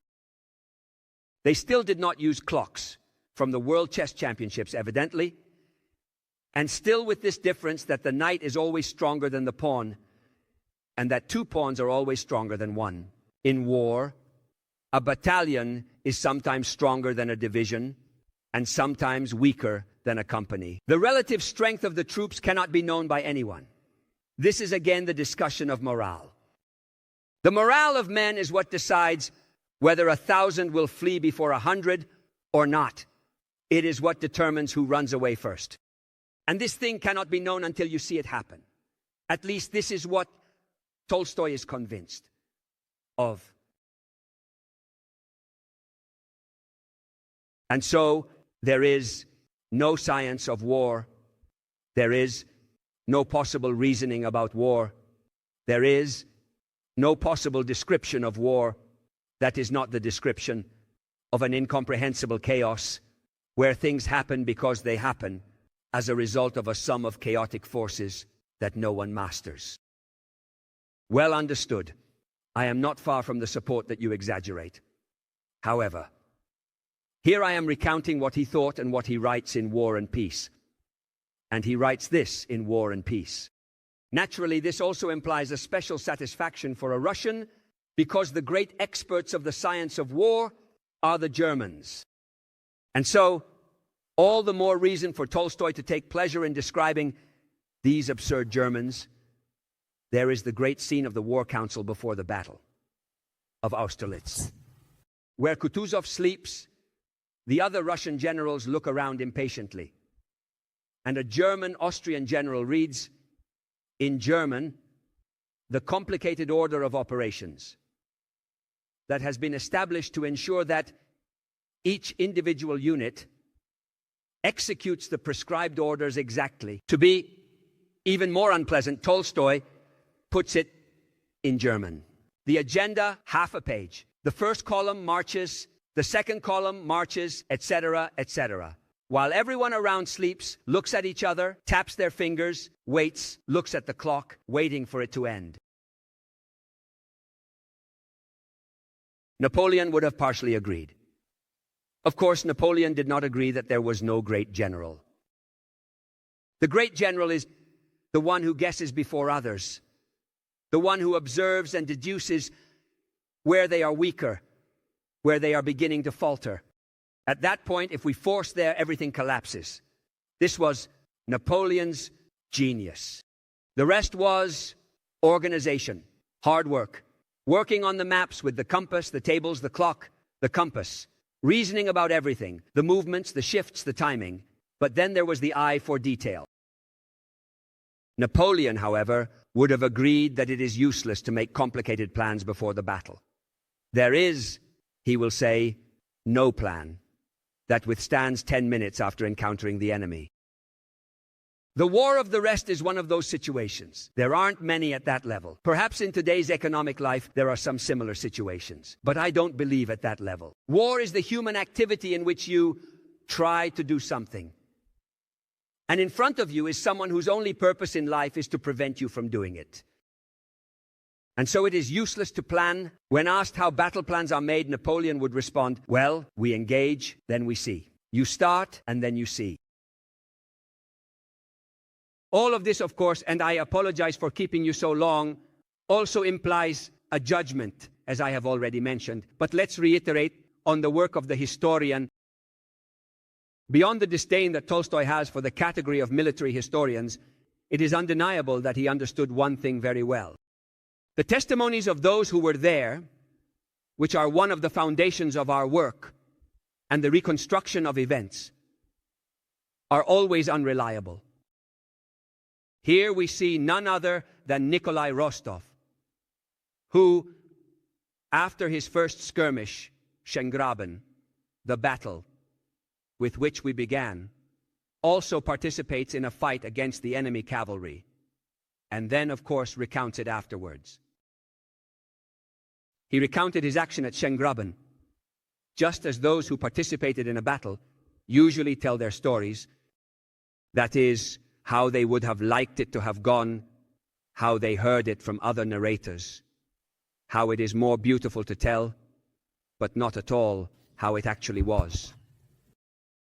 And Tolstoy elaborates, saying that Nikolai was a very sincere boy. He would never tell a lie, but there is nothing to be done. He had too many images. In his head, he knew too well the expectations of his listeners. In the end, the story had to be like this. Nikolai will continue to fight in the years to come. He will continue to tell stories. But how can I put it with a bit more modesty as he begins to understand? Rostov, after the campaign of Austerlitz and that of 1807, knew from his own experience that when recounting events of war, everyone lies, just as he himself lied when he recounted them. Then he had enough experience to know that in war, everything happens quite differently from how we can imagine and narrate it. A bit disheartening, because it clearly relates to my profession. However, we must take it as read. What remains is the fact that war is fought by human beings with their mentality, their feelings, their ideas, their words, and those things can be attempted to be understood just as Tolstoy understood them very well. I conclude with a reading that brings us back to where we started, among the soldiers, amidst their worldview, simple ideas, and the words of the soldiers. We are during the pursuit of the retreating French during the Russian campaign. Today, we've had enough of the French, and not a single one of them has real shoes, to be honest. They have nothing but the name when it comes to shoes, said one of the soldiers. They took all the Cossacks, cleaned the izba for the colonel, and took them away. They look pitiful, boys, said a soldier. They stripped them. One was still alive, can you believe it? And he was mumbling something in his own way. But they are clean people, boys, said the first. White? That's it, white like the birch. And there are brave and noble ones among them. And what do you think? Him? He is Napoleon, of course. He has taken them from all categories and... They understand nothing of what we say, said the first one, with a look of astonishment. I say, where you are from, and he mumbles in his own way, strange people. It's a funny thing, my friends. I continue with what he was amazed by regarding their whiteness. The peasants recounted near Majaisk how they had begun to remove the dead from where the battle had taken place. And do you know what they said? Imagine. Their dead had been there for a month. Well, they said they were as white as cotton, clean and without any smell. It must have been the cold, right? One asks. How clever you are about the cold. But if it had been warm, if it were about the cold, our men wouldn't have spoiled either. And yet you got close to ours. And they say they were full of worms. So much so that they say people would cover their noses with a handkerchief and turn their faces away. There was really no other way to do it. And they say, white as cotton and with no smell. Everyone fell silent.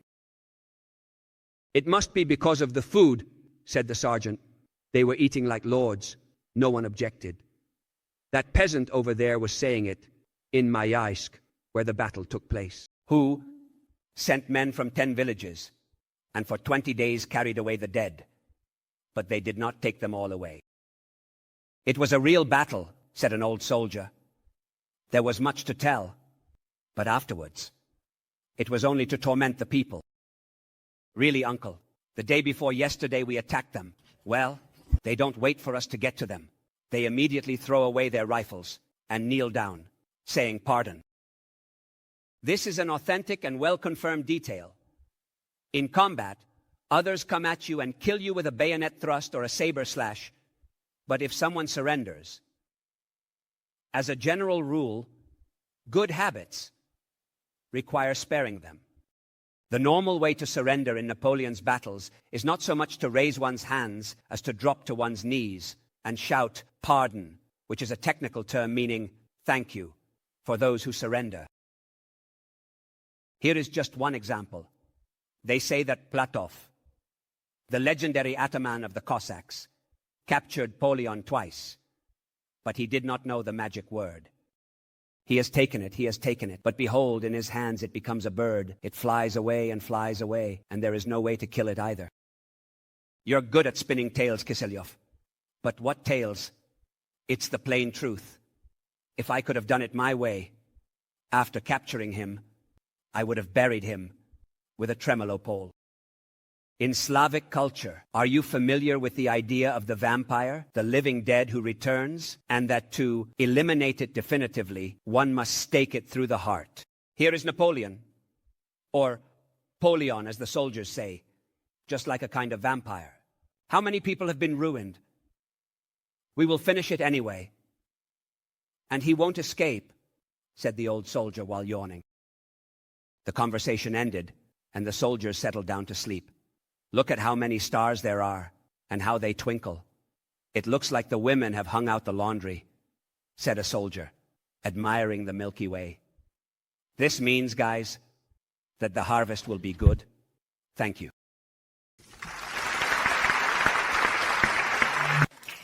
Thank you for your trust, patience, and confidence, but wait for me. So, Napoleon, and his contradictions, and the contradictions of all those who have loved and hated him, and who still continue to love him, and sometimes hate him, for the most diverse reasons. I would start from a specific day in Napoleon's life. On October 13th, 1806, Napoleon was in Jena, in Thuringia. Jena was a provincial town famous for being the site of a university. It was one of the oldest university towns in Germany, but aside from that, it was a sleepy provincial town until that day. That day, however, Jena was in a state of chaos and panic because Napoleon was at war against Prussia, and the day before the Prussian troops had evacuated Jena. Now Jena was invaded by the Grand Army, and fires were burning here and there. On that October 13th, Napoleon crosses the city and goes to camp with his soldiers just beyond, on what will be the battlefield of Jena. The following day, October 14th, where Napoleon will annihilate the Prussian army. On that October 13th, there is obviously a crowd in the street watching Napoleon pass by. And among that crowd, there is also a man whom Napoleon had never heard of, but we have. His name was Georg Wilhelm Friedrich Hegel. He was 36 years old, Hegel. He was not yet the most famous philosopher of his time, but he was already becoming one. He had just finished writing The Phenomenology of Spirit. Now, Hegel is among the crowd that sees Napoleon pass by, and then writes to a friend. A phrase that is often quoted in a slightly inaccurate way.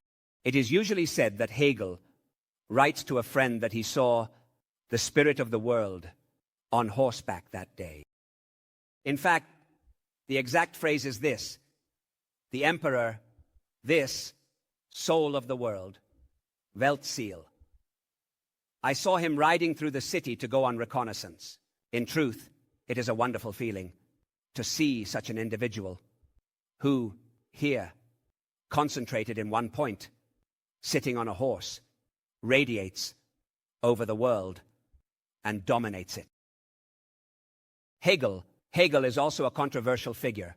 One might say the father of Marxism or the father of Nazism, just to simplify. We often risk caricaturing Hegel as the ideologue of the totalitarian state.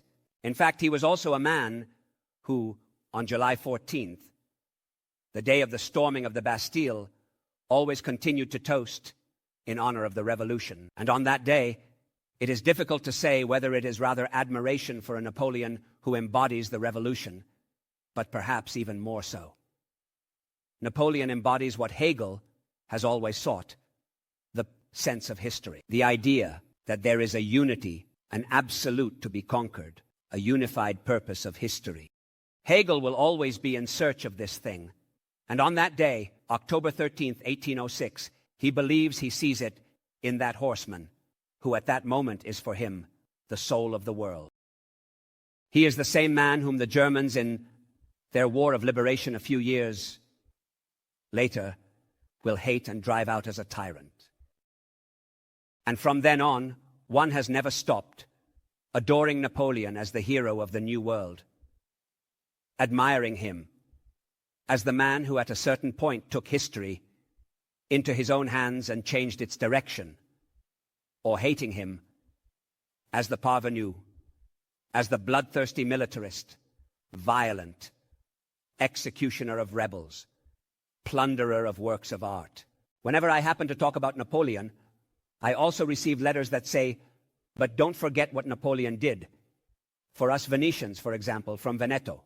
Thus, Napoleon is still both hated and loved today, but in a cross-sectional way. Because, as was said, depending on the point of view, Napoleon embodied the revolution and its values: freedom, equality, secularism, the republic, or the betrayed. And he was hated precisely because he was an emblem of a subversive and bloody revolution, or he was hated as a traitor to that revolution. We cannot naturally expect to uncover who the man Napoleon really was, as if then. One or any one of us could be summarized in a definition, as if we didn't all know that every personality is contradictory, and that every political position can change over time. Napoleon has changed many political positions. He was revolutionary, Jacobin, Robespierrean, that is, a supporter of the extremist faction, of the revolution, an advocate of terror. Indeed, when the terror ends and the Thermidorian turn occurs, Robespierre ends up at the guillotine, and so does Napoleon, who finds himself in prison and risks the guillotine as well, as an extremist revolutionary. We are in 1794. 10 years later, in 1804, that extremist revolutionary will be crowned Emperor of the French. The point is that Napoleon does not claim theoretical consistency. Napoleon is a pragmatist. He will always insist throughout his life that ideologies are a mistake. For him, ideology means ideologue, not ideology. But for Napoleon, ideologue is a bad word. In 1806, while speaking with a German politician, Napoleon tells him, "You other ideologists act according to predetermined systems. I am a practical man.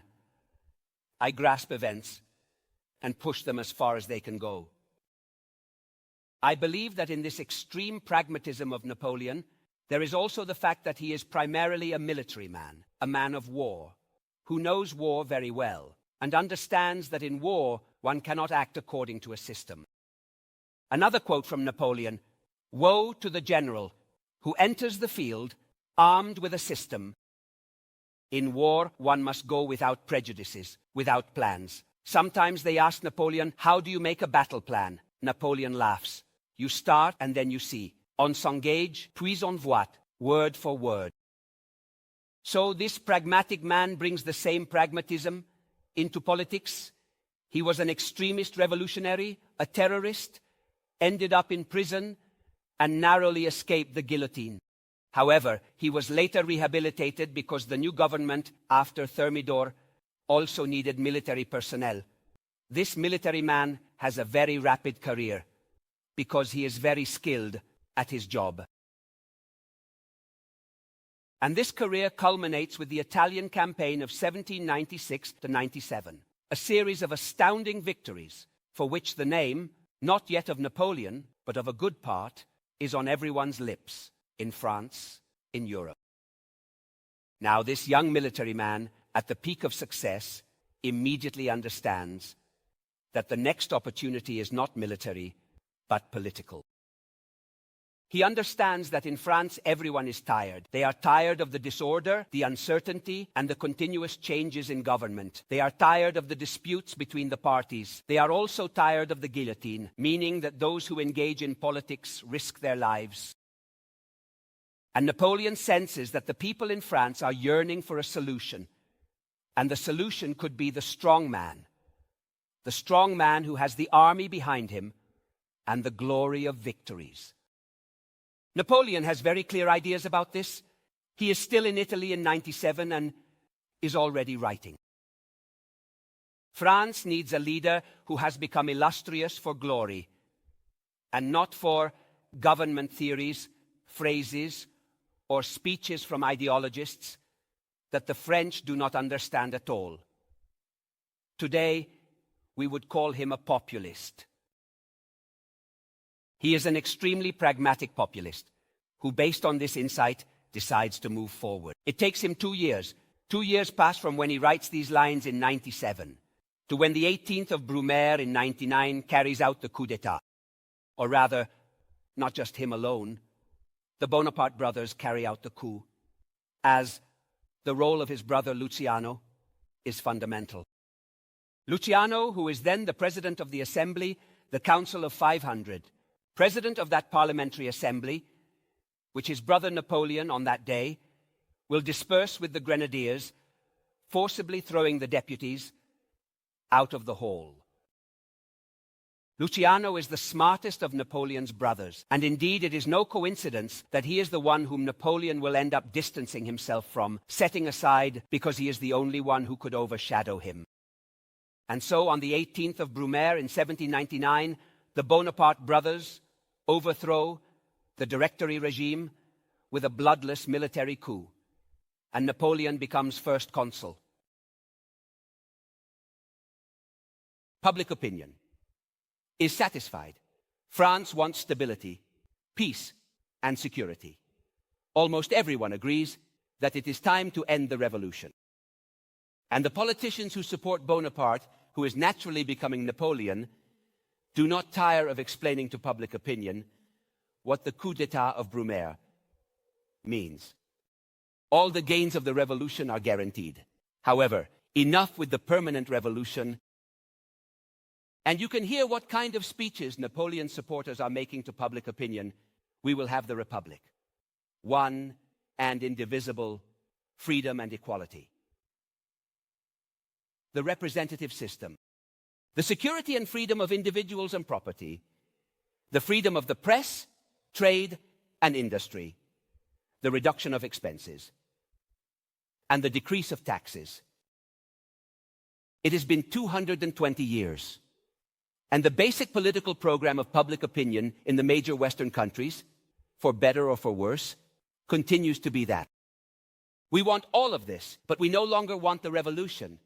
By now, the revolution is becoming a bad word, because the gains are there and have become taken for granted.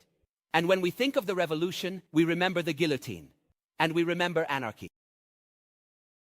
For years now, it has been possible to speak ill of the revolution without risking anything in France.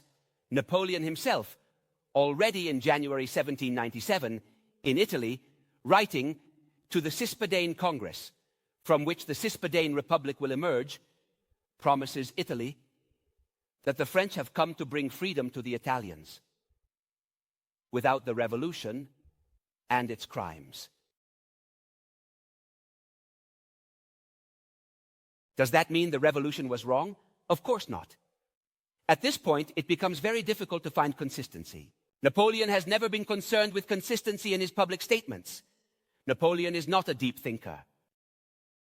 I will tell you this episode. Napoleon is walking in Hermenonville, where Rousseau is buried. And Rousseau is widely perceived as one of the inspirers of the revolution. And during this walk, Napoleon accidentally says, speaking of Rousseau, that it would have been better for the tranquility of France if he had never existed. He is the one who prepared the French Revolution. Napoleon is still the first consul at this moment. He is not yet emperor. Those with him joke and say, I didn't think the first consul would speak poorly of the revolution. And Napoleon continues. Perhaps the future will tell if, for the tranquility of the world, it would have been better if neither Rousseau nor I had ever existed. So you understand what a boast is. It is a moment of clarity, of awareness. Napoleon talked a lot, and politicians who talk a lot tend to say the first thing that comes to their mind. However, in reality, this insistence on tranquility is a sign of the underlying contradiction in Napoleon's role. Because Napoleon presents himself to the French as the man who will finally bring peace, tranquility, security, peace. But it is a military leader who promises peace. It is a military leader whose fame and glory are based solely on war. Napoleon insists that his role is that of a peacemaker. Now, under his regime, there are no more factions and there are no more disputes. His brother Luciano in 1800 is the Minister of the Interior. I repeat, soon his brother will retire him because he does not want to. But we are just after the coup d'etat. Luciano still has a very important role.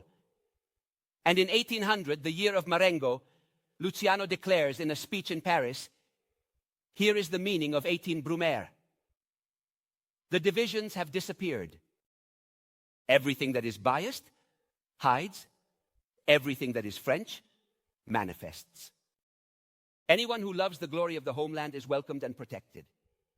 But precisely the glory of the homeland. And Napoleon embodies France, because he has won her an immortal glory on the battlefields. This glory belongs to all of Napoleon. It is an essential part of the legend of Napoleon. The fact that the glory is not his, the glory belongs to the entire great nation. Talleyrand, who was one of the shrewdest politicians around in those days, had already said, when Napoleon returned from Italy in 97, he was not yet Napoleon. Bonaparte had returned from Italy in 97, and even then Talleyrand declared, all the French have won, with a good part, his glory and property of all. But indeed, in which war did he achieve this glory?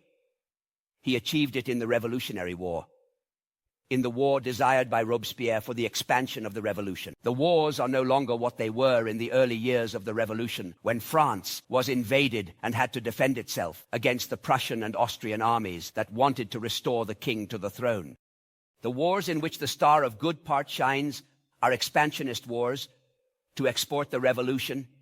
It is the permanent revolution of Robespierre that embodies the army of Italy. And now, the one who has been the protagonist of these revolutionary wars promises the French to free them from war. However, this new regime will always be a military regime. The true fundamental support of Napoleon's power will always be the army. The phrases of Napoleon that emphasize this aspect are countless. It is the soldier who founds republics, and it is the soldier who preserves them, he wrote to the Cisalpine Republic, encouraging it to arm itself.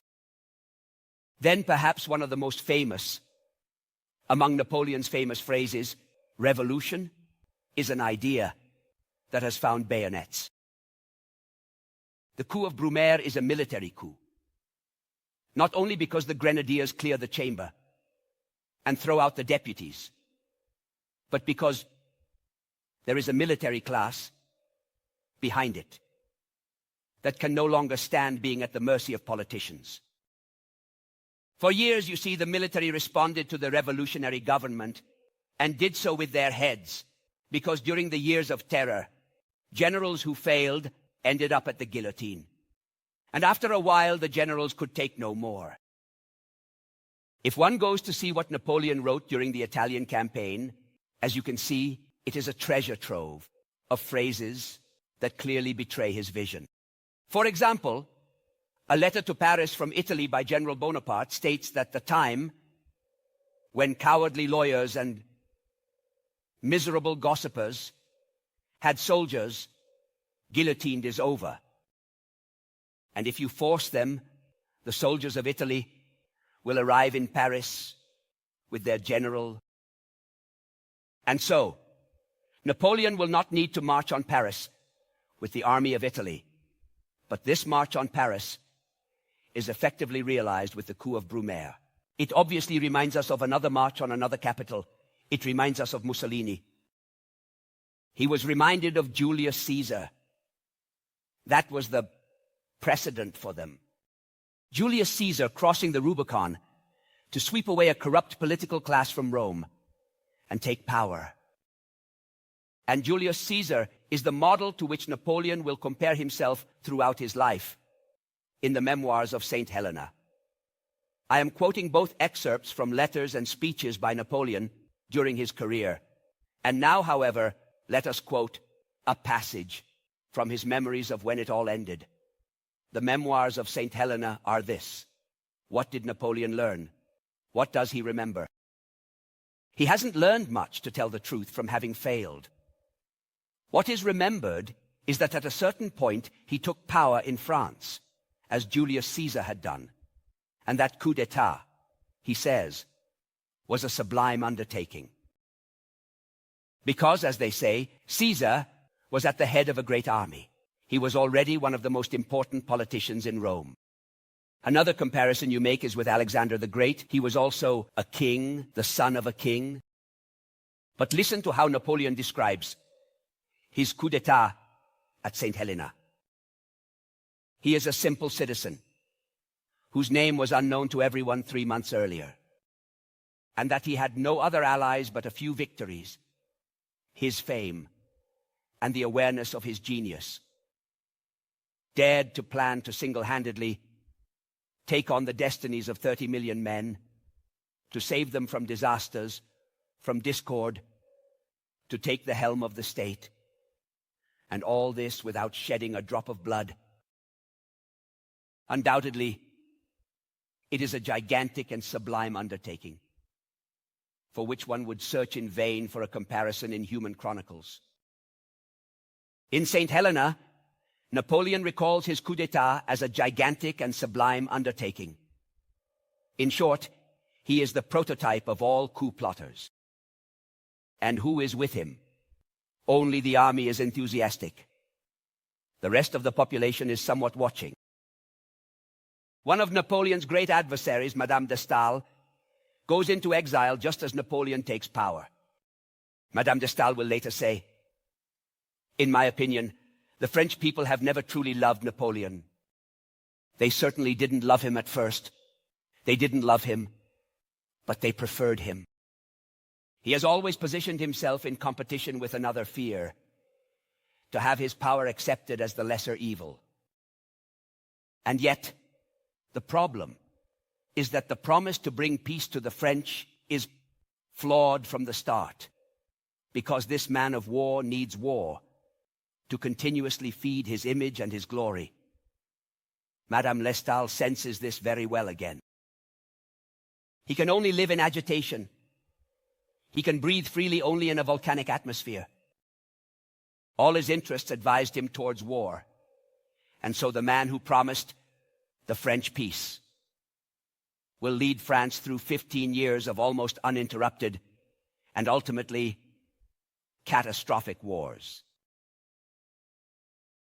However, it is well understood that we would be making a serious mistake if we considered Napoleon solely as a man of war and reduced the history of his power and reign to a sequence of military campaigns.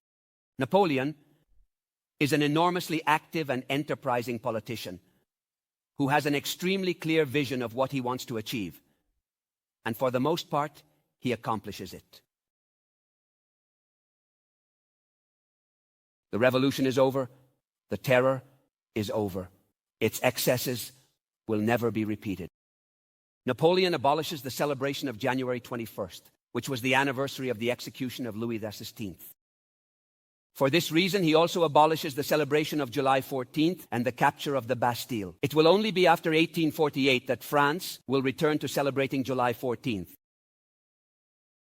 In return, Napoleon discovers a saint known from the time of the martyrs who had a name vaguely similar to his, and convinces the Pope to establish the feast of St. Napoleon on Napoleon's birthday, August 15th. Thus, St. Napoleon, August 15th, becomes a national holiday. The devolution in this sense is truly over. Napoleon puts an end to the persecutions against the old nobility. Rather, he invites the nobles to align themselves and join the rest of the people. One of the slogans of Napoleon's reign is to nourish, to unite. Another key word is amalgam, the fusion. The old nobility and the bourgeoisie were in conflict. They were incompatible with each other, which is why the revolution occurred. Now enough. We will create a France with a single vast ruling class, where the old nobles and the new bourgeoisie will stand side by side. As for the persecution against the church, the secular and anti-clerical dimension of the revolution also comes to an end. Freedom of worship, concordat. Napoleon makes the concordat with the church. Here, we are reminded of another, so to speak, that was made later. However, be careful. We do not return to the past. Full equality remains for Protestants and Jews, which was unthinkable before the revolution. And this is not denied, even when the bishops celebrate the man of Providence and the feast of St. Napoleon. What promises does Napoleon still keep? The equality of citizens before the law, control of public finances, transparency of public finances, and the defense of private property with the utmost severity. The secularism of the state within certain limits. We will see later that in education, this secularism wavers a bit, but fundamentally, Napoleon's empire remains a secular state. And then there is the Napoleon Code. For us, it is certainly a school memory, the Napoleon Code. All citizens have the same civil rights, property, family law. Now, we might think that the Napoleonic Code was, so to speak, something that was entrusted to jurists. Indeed, it was entrusted to a commission of jurists. This commission of jurists held 102 sessions to elaborate the plan of the Napoleon Code. Of these 102 sessions, Napoleon personally presided over 57. He did not delegate to the jurists something he understood nothing about. The Napoleonic Code was truly created by him. And the Napoleon Code means things that have remained, such as the jury system in the courts. It is also something we would not expect, and that makes us a bit uncomfortable. Penal justice under Napoleon is harsh, harsher than under the ancient regime. The death penalty and forced labor are more widespread, imposed, and executed for a greater number of offenses compared to the ancient regime. Napoleon is a man of order, equality before the law, but a strict law, especially, I repeat, in the protection of private property. And then this immense empire is centralized. Administration, organization. The history of words is interesting. We do not suspect it, but words change over time. Balzac will say that organized and to organize are words of the empire. They become common in French usage with Napoleon. It is a very modern regime that draws inspiration for its structure from contemporary great discoveries such as electricity. The chain of execution of orders, says Napoleon, must descend from the emperor to the ministers to the administrators with the speed of electric fluid. A centralized administration is deficient. Napoleon insists he wants results from his administrators. He wants information. This is an empire of information and an empire of statistics. All these things, absolutely new, began in the 18th century with the Enlightenment, but no one has ever implemented them with the forcefulness of Napoleon. Napoleon wants to know everything. The prefects of the departments must continuously send reports. Everything must be counted. Napoleon's order to the prefects is to provide details, many details. To advance in the empire, one must be able to gather information on any subject and present it in statistical form, as the empire will then produce grand publications such as the Administrative Atlas of the French Empire, 1812. And naturally, the information coming from the territory must also inform the emperor about public opinion. Another phrase by Napoleon, public opinion is the thermometer that the monarch must consult continuously. And so, as you can see, it is a colossal achievement. It corresponds in part to some of the ideals of the French Revolution, partly yes, but it is not the same thing. What remains of the dream of liberty, equality, and fraternity? Let's leave aside the fraternity that has never really moved anyone much, and of which in reality we never talk much.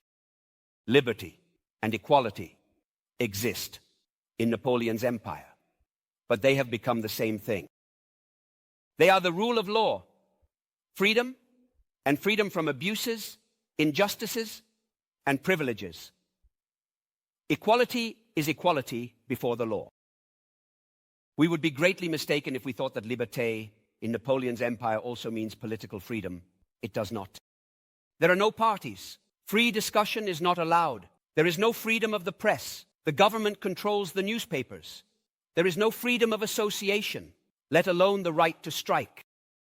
It is absolute disputation, yet convinced of embodying freedom because the French have no one above them except the state. It is well understood that all this is in homage to the principle of popular sovereignty. Napoleon is convinced that his empire embodies popular sovereignty, which is a just principle, except that, of course, how should I put it? It is the emperor who embodies the will of the people. Napoleon. The prince's first duty is undoubtedly to do what the people want. But the people almost never know what they want. I know it instead, and I give it to the people. At a certain point, he slips and says something more. The revolution has flattered the people, elevating them to a sovereignty that they were incapable of exercising. And therefore, in the name of the people, one must know what is best for the people and impose it upon them. Equality is a principle that Napoleon also believes in. Somewhat in the sense that we understand it today, of course, the equality of opportunities, the possibility for merit to emerge without constraints. He is convinced of this. The imperial government, as St. Helena would say, was a kind of republic, with open careers for talents, without distinction of birth or fortune. One might say a little about popular sovereignty, but in reality, there is something more, because the system has another foundation. With the French Revolution and then with the empire of Napoleon, something becomes central in national political life that will remain central throughout the 19th century, before being surpassed by universal suffrage as we know it. Namely, the plebiscite. The plebiscite is a political form that is absolutely specific to the 19th century and will be widely used, as we all know, during the Italian unification to validate the progressive annexations and then the unification of Italy. We are accustomed to viewing the plebiscite with great distrust, ever since Tomasi di Lampedusa in The Leopard and Visconti in the film of The Leopard insisted that plebiscites are rigged and that the only one who voted no had his vote disappear. Certainly, plebiscites are rigged, plebiscites are conditioned. They are very far from our idea of free, secret elections. But they are also very far from everything that existed before. When had a sovereign ever dreamed of saying, I want to pass this measure, and therefore I summon the entire people to universal suffrage and have them vote? So you see, the plebiscite in some way embodies the same contradictions that the figure of Napoleon embodies in general. From a certain point of view, it is an imperfect democracy, almost ridiculous, which would not even deserve the name of democracy. However, these are mechanisms of involvement and participation that serve as a waiting room for democracy as we understand it. The major phases of Napoleon's rule are marked by plebiscites. In 1800 for the establishment of the consulate, in 1802 for the consulate for life, and in 1804 for the empire. Again in 1815, during the 100 Days, Napoleon had 3 months to raise an army and go to war. And during those 3 months, he also found a way to establish and introduce a new constitution and submit it to a plebiscite. The plebiscite was held with universal suffrage. Male, of course, even illiterates could vote, as long as they were at least 21 years old. Participation is debatable, varied, and never very high. When it goes very well, for instance, the plebiscite for the lifelong consulate in 1802 sees 47% of eligible voters participating. That is a maximum. In 1815, we are at 22%. 15, we are at 22%. We have 15, we are at 22%. We also need to think about our system today. We must consider that this is a people emerging from an ancient regime where a king who reigned by divine right would never have dreamed of asking illiterate peasants for their opinion. Then, of course, the mechanisms of the plebiscites are wonderful to see now. Votes are collected in writing on registers. Then these records arrive in Paris, at the Ministry of the Interior, Some records get lost, and sometimes corrections are made to others with an eraser. Then the votes of the army are added, which, being the army and needing to respect discipline, only votes collectively by raising hands. The results then make us smile. The plebiscite of 1800 for the consulate, 3600,000 yes, 8,000 no. as a supporter of Napoleon would say, it is democracy, purged of its inconveniences. After that, the people participate and vote. They feel like they are being mocked. I don't believe so, in general. Overall, they feel like they matter for the first time. And so for those who then go to vote for the various department and arrondissement assemblies, which create an elective local administrative structure, where the poor naturally do not go, the property owners go, those who count for something, the notables. Napoleon's empire is the empire of the notables. It is the empire that introduces this new concept. There is a layer that commands in society, that directs, but it is no longer an hereditary nobility. They are all those who matter, because they have made money, or because they have other merits, and thus they stand apart from the mass of the population. In general, the concept of property is at the core of everything. The revolution confiscated the properties of the church, for example, and put them up for sale. And the goal is to ensure that many French people can consider themselves property owners. Small property owners. That's fine. And this is something that Napoleon pursues throughout his entire empire. His ordinances, when lots of national land are put up for sale, are very clear to the prefects. No extremely wealthy individual should seize everything. It is essential that many people manage to buy something, because Napoleon is very clear that in a society that is essentially rural, the small landowner automatically becomes a supporter of the regime and an opponent of revolutions. When the properties of the church are also confiscated and put up for sale in Italy, the instructions sent from Paris serve the political purpose of His Majesty and aim to create property owners. And when Napoleon from Paris tells the prefects that he wants news, he wants information, he wants details, he also wants lists, endless lists of people. Other regimes, in antiquity, as well as in the 20th century, will make lists of those to be eliminated. Napoleon makes lists of those who can be trusted.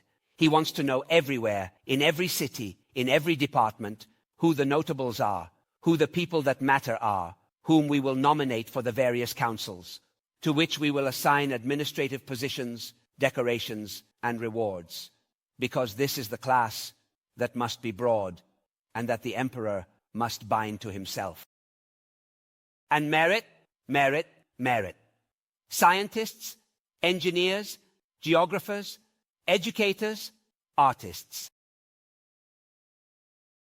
Napoleon is well aware that he is creating social inequality, endorsing social inequality. But for him, it is not inequality, because anyone can achieve it through merit. But naturally, merit also has a mass outlet. We are not only talking here about the fact that a sculptor, a writer, or a poet is sure to be decorated, called to Paris, and receive pampering and assignments. There is also a mass outlet for the idea of merit. And of course, we return to the starting point, which is the army. The perhaps most famous slogan of Napoleon's empire is, "Every soldier carries a marshal's baton in his backpack." It is true that very few soldiers become marshals, but many become officers. Napoleon's army is a democratic army where it is estimated that 3/4 of all the officers who served under Napoleon started as ordinary soldiers. And this is something unthinkable in the armies of the other European powers at the time. Not that it is impossible. But at most, there are about 10% of officers who have risen through the ranks, starting from the bottom. In Napoleon's army, they are the overwhelming majority. Of course, becoming a Marshal of France is reserved for a few. But Napoleon also said that a leader is a seller of hopes. And even those who do not become officers still have the position of being a soldier recognized. They are entitled to a pension. Veterans are supported, and the disabled are born in Paris. There are pensions for widows, for orphans, and for the injured. A welfare system that involves hundreds of thousands of families is something that is non-existent elsewhere in Europe. The officers are well paid. They are automatically included among the notables, and therefore when they retire, they receive positions, pensions, and annuities. There is this contradiction that runs through Napoleon's France. On one hand, there is the glory, the dream of glory, which an entire generation of young men experiences as something real in which they deeply believe. There is an extraordinary testimony, in my opinion, from one of the French poets of that time, Alfred Vigny, born in 1797. So he completed all his schooling experience until the age of 18 under Napoleon. And Alfred Vigny remembers that at school, the teachers never stopped reading us. The bulletins of the Grand Army and our shouts of "Long live the Emperor" interrupted Tacitus and Plato. Our teachers resembled heralds of arms. Our study rooms were like barracks. Our recesses were akin to maneuvers, and our exams resembled reviews. Entire generations traverse this dream, a childhood and adolescence spent thinking of the glory embodied by the emperor, which awaits them all. And then, as I was saying, there is indeed a contradiction. Glory, in the end, a soldier who retires can expect that if all goes well, and usually it does, he applies, and the state assigns him a tobacco shop, for example.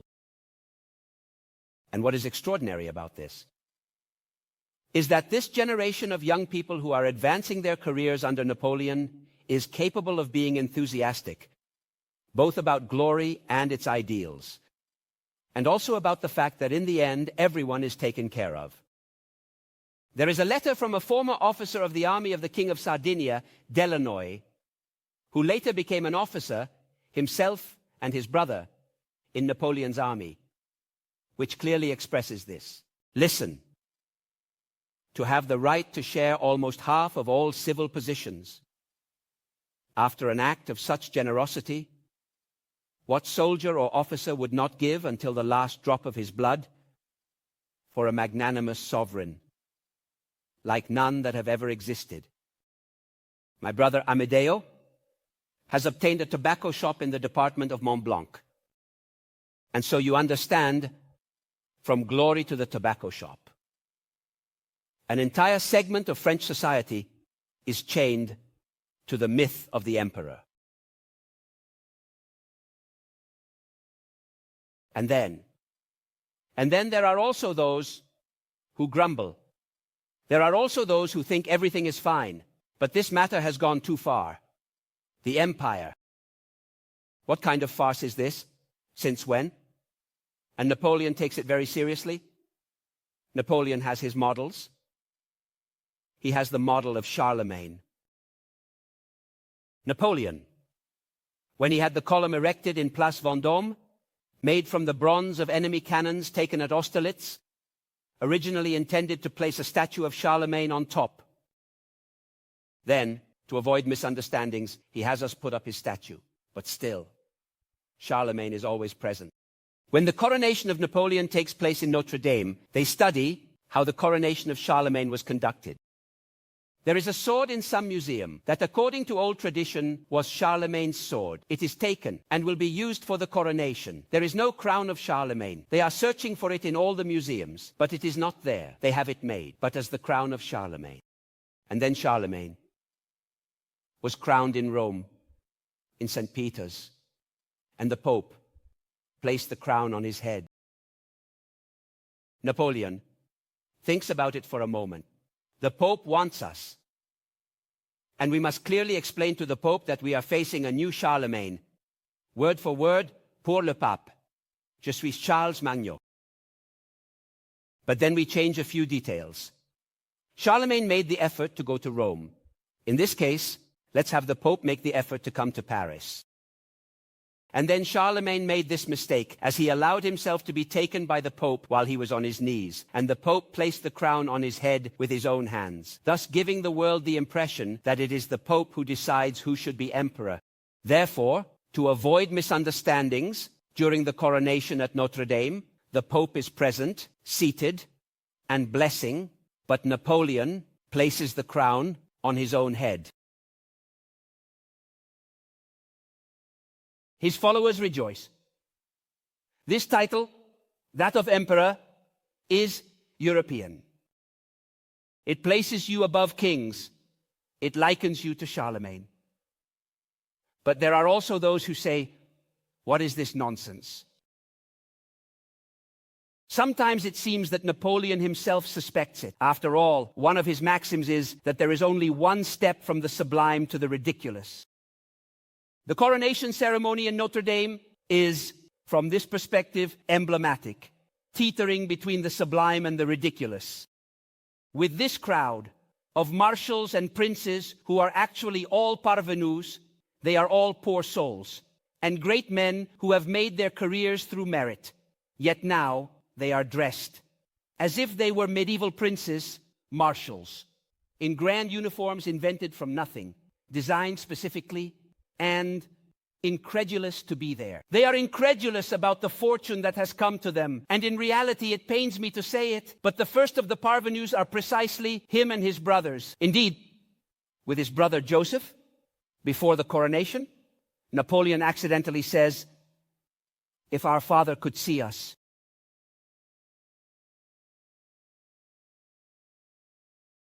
And so it is a facade. It is a papier-mâché facade. Partly, yes. They all pretend to believe it. Everyone pretends to agree with the new line. And the new line is sometimes a bit confusing, not very clear, but one must agree nonetheless. There is a testimony from one of the great bureaucrats of the empire, the Minister of Justice, Molé, which gives the impression of a world where everyone is now ready to say anything to advance their career. No one remains attached to any principles. People are just waiting to see which way the wind blows. The speaker is a minister of Napoleon. Everyone, in order to advance their own career, pretended not to understand or to be convinced. No one spoke according to their own conscience. The atheists preached a false religion. The Christians prided themselves on being philosophers. The Republicans spoke of monarchy. The supporters of absolute authority boasted liberal ideas. The victims of the revolution professed impartiality, and the assassins of Louis XVI praised the virtues of their victim. In this great chaos, the empire reveals itself to be, in fact, a truly papier-mâché construction of a terrifying fragility. It is seen during the campaign in Russia. During the campaign in Russia, something happens that gives Napoleon cold sweats. Napoleon has created a dynasty. The reference to Charlemagne serves this purpose as well. He married Maria Luisa and had a son, the King of Rome, a medieval title that is meant to designate the future emperor. Yet, during the campaign in Russia, when bad news starts arriving in Paris from Russia, one of Napoleon's most ardent opponents, General Mallet, who, being an unrepentant opponent of Napoleon, was interned in a psychiatric hospital, leaves the psychiatric hospital, puts on his general's uniform, goes to the prisons to free other opponents of the regime, declaring that Napoleon is dead, takes some soldiers and has them accompany him to the ministries, where he arrests several ministers. Then, of course, he is stopped, unmasked, and executed. But what matters is that on that day, while General Mallet was arresting the ministers, declaring that the emperor was dead, the ministers who managed to escape did escape. The prefect of the Seine has begun to organize an emergency government. The emperor is dead. Republican. Absolutely no one thought of going to Empress Maria Luisa and, since the emperor is dead, proclaiming her son, the King of Rome, as emperor, as if he did not exist.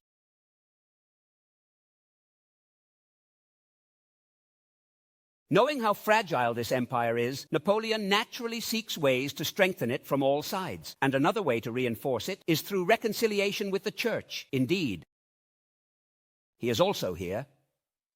Napoleon was acclaimed at the time, probably often insincerely, as the man who had brought about the reconciliation between France and Christianity, and also hated as the one who had undermined the secular ideals of the revolution. In 1804, he was crowned at Notre Dame. Notre Dame had been closed for years under the revolution. Closed and desecrated, with the statues of the kings on its facade, pulled down and decapitated. But Napoleon had it reopened, restored, and reconsecrated.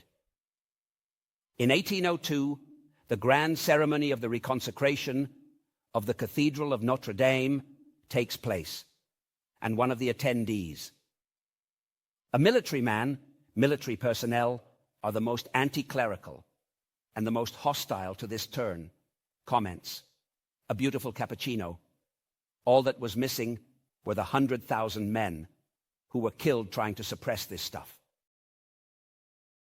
Does Napoleon believe in it? Of course not. Napoleon is vaguely deist. He has a vague idea that there must be some supreme being, but he is not religious in the slightest. On the contrary, he thinks that in reality the church has everything to lose. By being officialized and recognized by the state, it will lose even more prestige. Do you know what the Concordat really is? It's the vaccine for religion. In 50 years, it will have disappeared from France. This man vaguely believes that perhaps a God exists, but in any case, we do not know who it is, and therefore it is impossible to worry about it too much. This man knows, however, that religion is a powerful tool of governance. And here I must say that Napoleon's quotes on religion are impressive. If I were to govern Egypt, I would have no problem becoming a Muslim. I do not believe in religions, but in the idea of God. Who is it that created everything? And so there is a fluctuation. He is a man full of contradictions, as you have seen well. He oscillates between saying, no, there must be something, and saying, anyway, we need it. Religion is what prevents the poor from murdering the rich.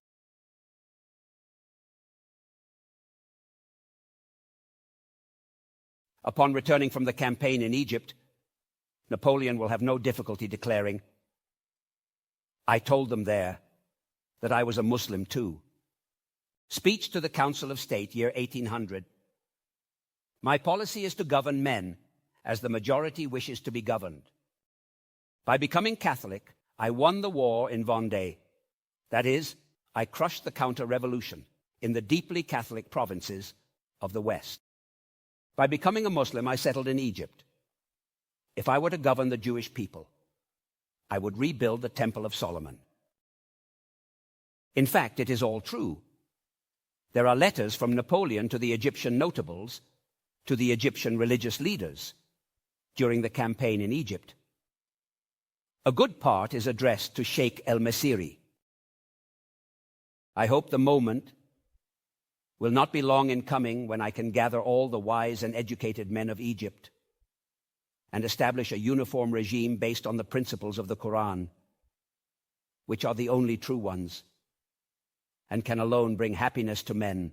As you can see, he was a very capable man of telling each person what they wanted to hear.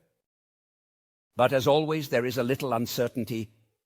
Deep down, he almost really believed it, because still, St. Helena will say, all religions are based on miracles, on things we cannot understand, like the Trinity.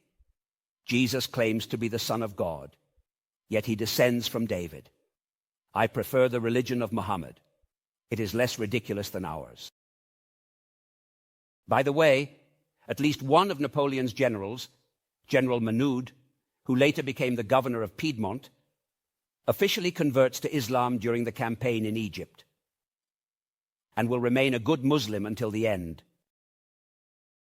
At this point, you see, between the revolution and its principles and ideals and the empire of Napoleon, the continuity is evident in many aspects. as are the setbacks, betrayals, and regrets. The beauty of it is that the world outside of France was completely unaware of all this. For his enemies, Napoleon is always the revolution. In the autumn of 1805, when Napoleon invades the Austrian Empire on the eve of Austerlitz, a German noblewoman writes in a letter, "The times of the apocalypse have come." Robespierre on horseback crosses Austria. The fact that he is on horseback always strikes a chord, as you can see. But beyond that, Robespierre. 10 years earlier, Napoleon was really with Robespierre. Now, in some respects, he is at the opposite end. But in the castles of Europe, people continue to shiver at his name and imagine him ready to put the nobles on the guillotine and execute them.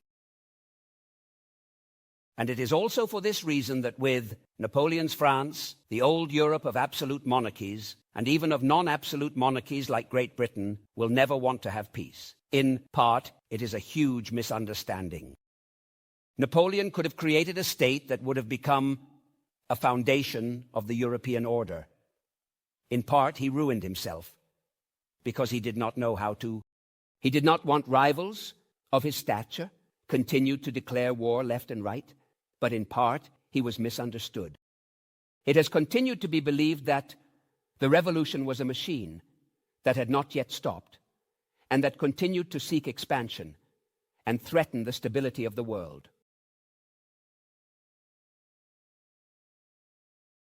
He, again in this contradiction, considered himself the man destined to, so to speak, bring the French nation to the heights of its power and greatness. And at the same time, he saw himself as the man destined to unite all the peoples of Europe into a single empire. The European dimension is impressive to see today because all in all, we are used to thinking that the European ideal is a relatively recent thing. In Napoleon's speeches, Europe is continuously present. When he departs for the campaign in Russia, his Minister of the Interior and Police, Fouché, recounts that Napoleon told him, "My destiny has not yet been fulfilled. I must complete what is only sketched out." We need a European code, a European court of cassation, a single currency, the same weights and measures, and the same laws. I must make all the peoples of Europe one single people, and Paris the capital of the world. Saint Helena will reflect on this ideal that he was unable to realize. Europe would have essentially been one single people, and anyone traveling to any country would always find themselves within the common homeland. Only that naturally in this common homeland there would be one people, the great nation, which would be the elder brother, and to which the other peoples should be grateful for the benefits received. Younger brothers. Napoleon, who is well aware that he is fundamentally Italian, even though he tries to make everyone forget it, is also the King of Italy. He has built a kingdom of Italy, and this kingdom of Italy enjoys all the benefits that France has brought it, and naturally. Italy must be grateful. In the Kingdom of Italy, Napoleon appoints a viceroy, Eugène de Beauharnais, and this viceroy must be very careful because Italy is a proud, glorious kingdom. But it has an older brother, or rather an older sister, France. It would be trouble to make a mistake. Instructions from Napoleon to the Viceroy of Italy. Italy is independent only thanks to France. This independence is the price of his blood, of France, of its victories, and Italy must not abuse it.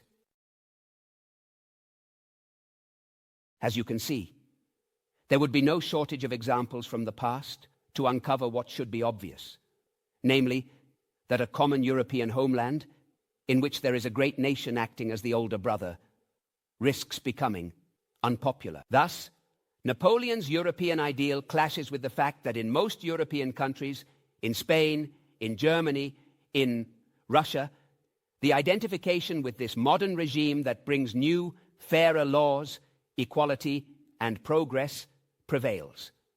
However, the only thing that is seen is that all these beautiful things are brought by the bayonets of a foreign army.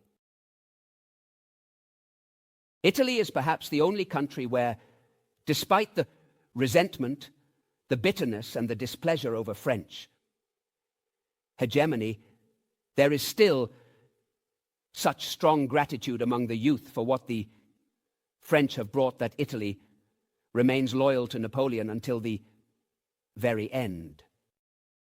In Italy, there is no liberation war against the French, as there is in Spain, as there is in Russia, as there is in Germany. And in Italy, it means a disaster, a defeat. Of course, this is not, so to speak, without contradictions. Think of Foscolo. Foscolo has his Jacopo Ortis commit suicide out of disappointment when Napoleon betrays Venice by ceding it to Austria. Foscolo certainly does not hide his sense of repugnance for what Napoleon has done and how Italy has been betrayed. However, a few years later, when Napoleon is gathering his army in 1805 on the shores of the English Channel to invade England, the Kingdom of Italy sends an Italian division to join the Grand Army for the invasion of England, which ultimately does not take place. Ugo Foscolo enlists as an officer and is there at the camp in Bologna under the orders of the Emperor. Who knows? Perhaps the mere fact that for the first time in many centuries there is now a Kingdom of Italy, and that on the golden Marenghi, Napoleon is depicted as emperor and king. And on the edge of the golden Marenghi, it is written in Italian, "God save Italy." Perhaps this contributes, as it does for young Italians, to the dream of glory. Think of Fabrizio del Dongo in Stendhal's novel, The Charterhouse of Parma. And thus the Italians actually remain more in love with Napoleon than the other peoples of Europe. The French quickly become disenchanted when Napoleon is defeated in 1814 and sent to Elba Island. France seemingly adapts quickly to the return of the king. They have also grown tired of Napoleon. But then, when Napoleon escapes from Elba Island and lands in France, and the king is convinced that a single regiment will be enough to stop him, the regiments instead throw down their arms and kneel before their emperor. And the crowds acclaim him, and this man who landed almost alone on the French Riviera is just a few days later in Paris at the Tuileries, and is once again Emperor of the French. And the first thing he is concerned about doing, as I mentioned, besides writing to all the kings of Europe assuring them that he wants nothing, desires no expansion, is content with the borders established by the Congress of Vienna. Therefore, he only wants peace. None of these letters will receive a response. And the armies of the great powers begin to gather at the borders of France. So much of Napoleon's energy is directed towards rebuilding an army and facing this threat. But in those 100 days, as I was saying, Napoleon also manages to draft a new constitution, the Additional Act. The editorial is entrusted to an intellectual, Benjamin Constant, a champion of liberalism, who is a wonderful example of how the French people reacted to Napoleon's return. Benjamin Constant, upon hearing the news that Napoleon had escaped from Elba, published an article in a newspaper denouncing Napoleon as a bandit. A month later, he is at the head of the commission that drafts Napoleon's new constitution. And it is a very liberal constitution, which greatly expands representation and political rights. For example, in small municipalities, there is a free election of the mayor, instead of the mayor being appointed by the Ministry of the Interior, as was the case until then. It is a true turning point. It is a fiction. That old skeptic Fouché, head of the police, does not believe that Napoleon has changed, that he has learned the principles of liberalism.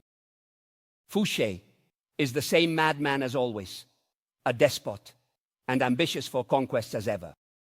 After that, the Act of Sionel is voted on in a plebiscite, and it passes with 1,300,000 yes votes. However, the abstentions are more than 5 million. A brief story related to the vote on the new constitution. The army votes by a show of hands, by acclamation, regiment by regiment. All the regiments, of course, vote unanimously in favor of the new constitution. There is a single regiment, the 1st Light Infantry Regiment, whose commander is Colonel de Coubière. Colonel de Coubière was a noble of the old regime, born Marquis de Pont de Coubière, but later rallied to the new Napoleonic regime, advancing his career under Napoleon, and was appointed Baron of the Empire. When Napoleon returns from Elba and reviews the regiments, the 1st Light Regiment is commanded by Colonel de Coubière, who would actually be the second in command. The colonel is not present. Napoleon inspects the regiment and asks who is in command. Cuvier takes a step forward and says, "Sire, the commander is Colonel de Bernonville, but he is ill." Napoleon replies, "Bernonville is not one of ours. It is you, Colonel de Cuvier, who will command the 1st Light from now on." Notice the modernity, or perhaps not even modernity. It is a 20th century quip. It is not ours. We are in an ideological empire where there are those who are with us and those who are against us, and a colonel who, upon the return of the emperor, pretended to be ill to avoid being present at the review is not one of us. He loses his position. And then, on May 2nd, 1815, the soldiers are called to vote on the new constitution. And in front of the 1st Light assembled in the parade ground, Colonel de Coubier declares that he will vote against, because this constitution is not democratic enough. Although it has been greatly expanded, Colonel de Coubier says it still reserves too much power for the emperor. Therefore, Colonel de Coubier, urges the soldiers of his regiment to vote against.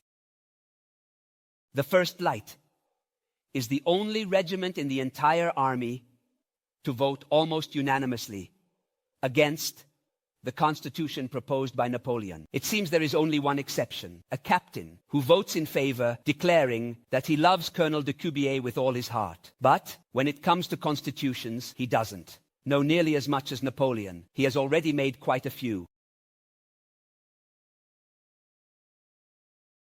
You can imagine that Napoleon is not particularly pleased that the 1st Light voted almost unanimously against his proposal.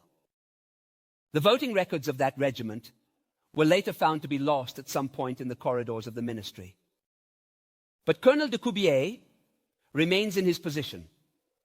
He receives a letter of reprimand, but he is not dismissed.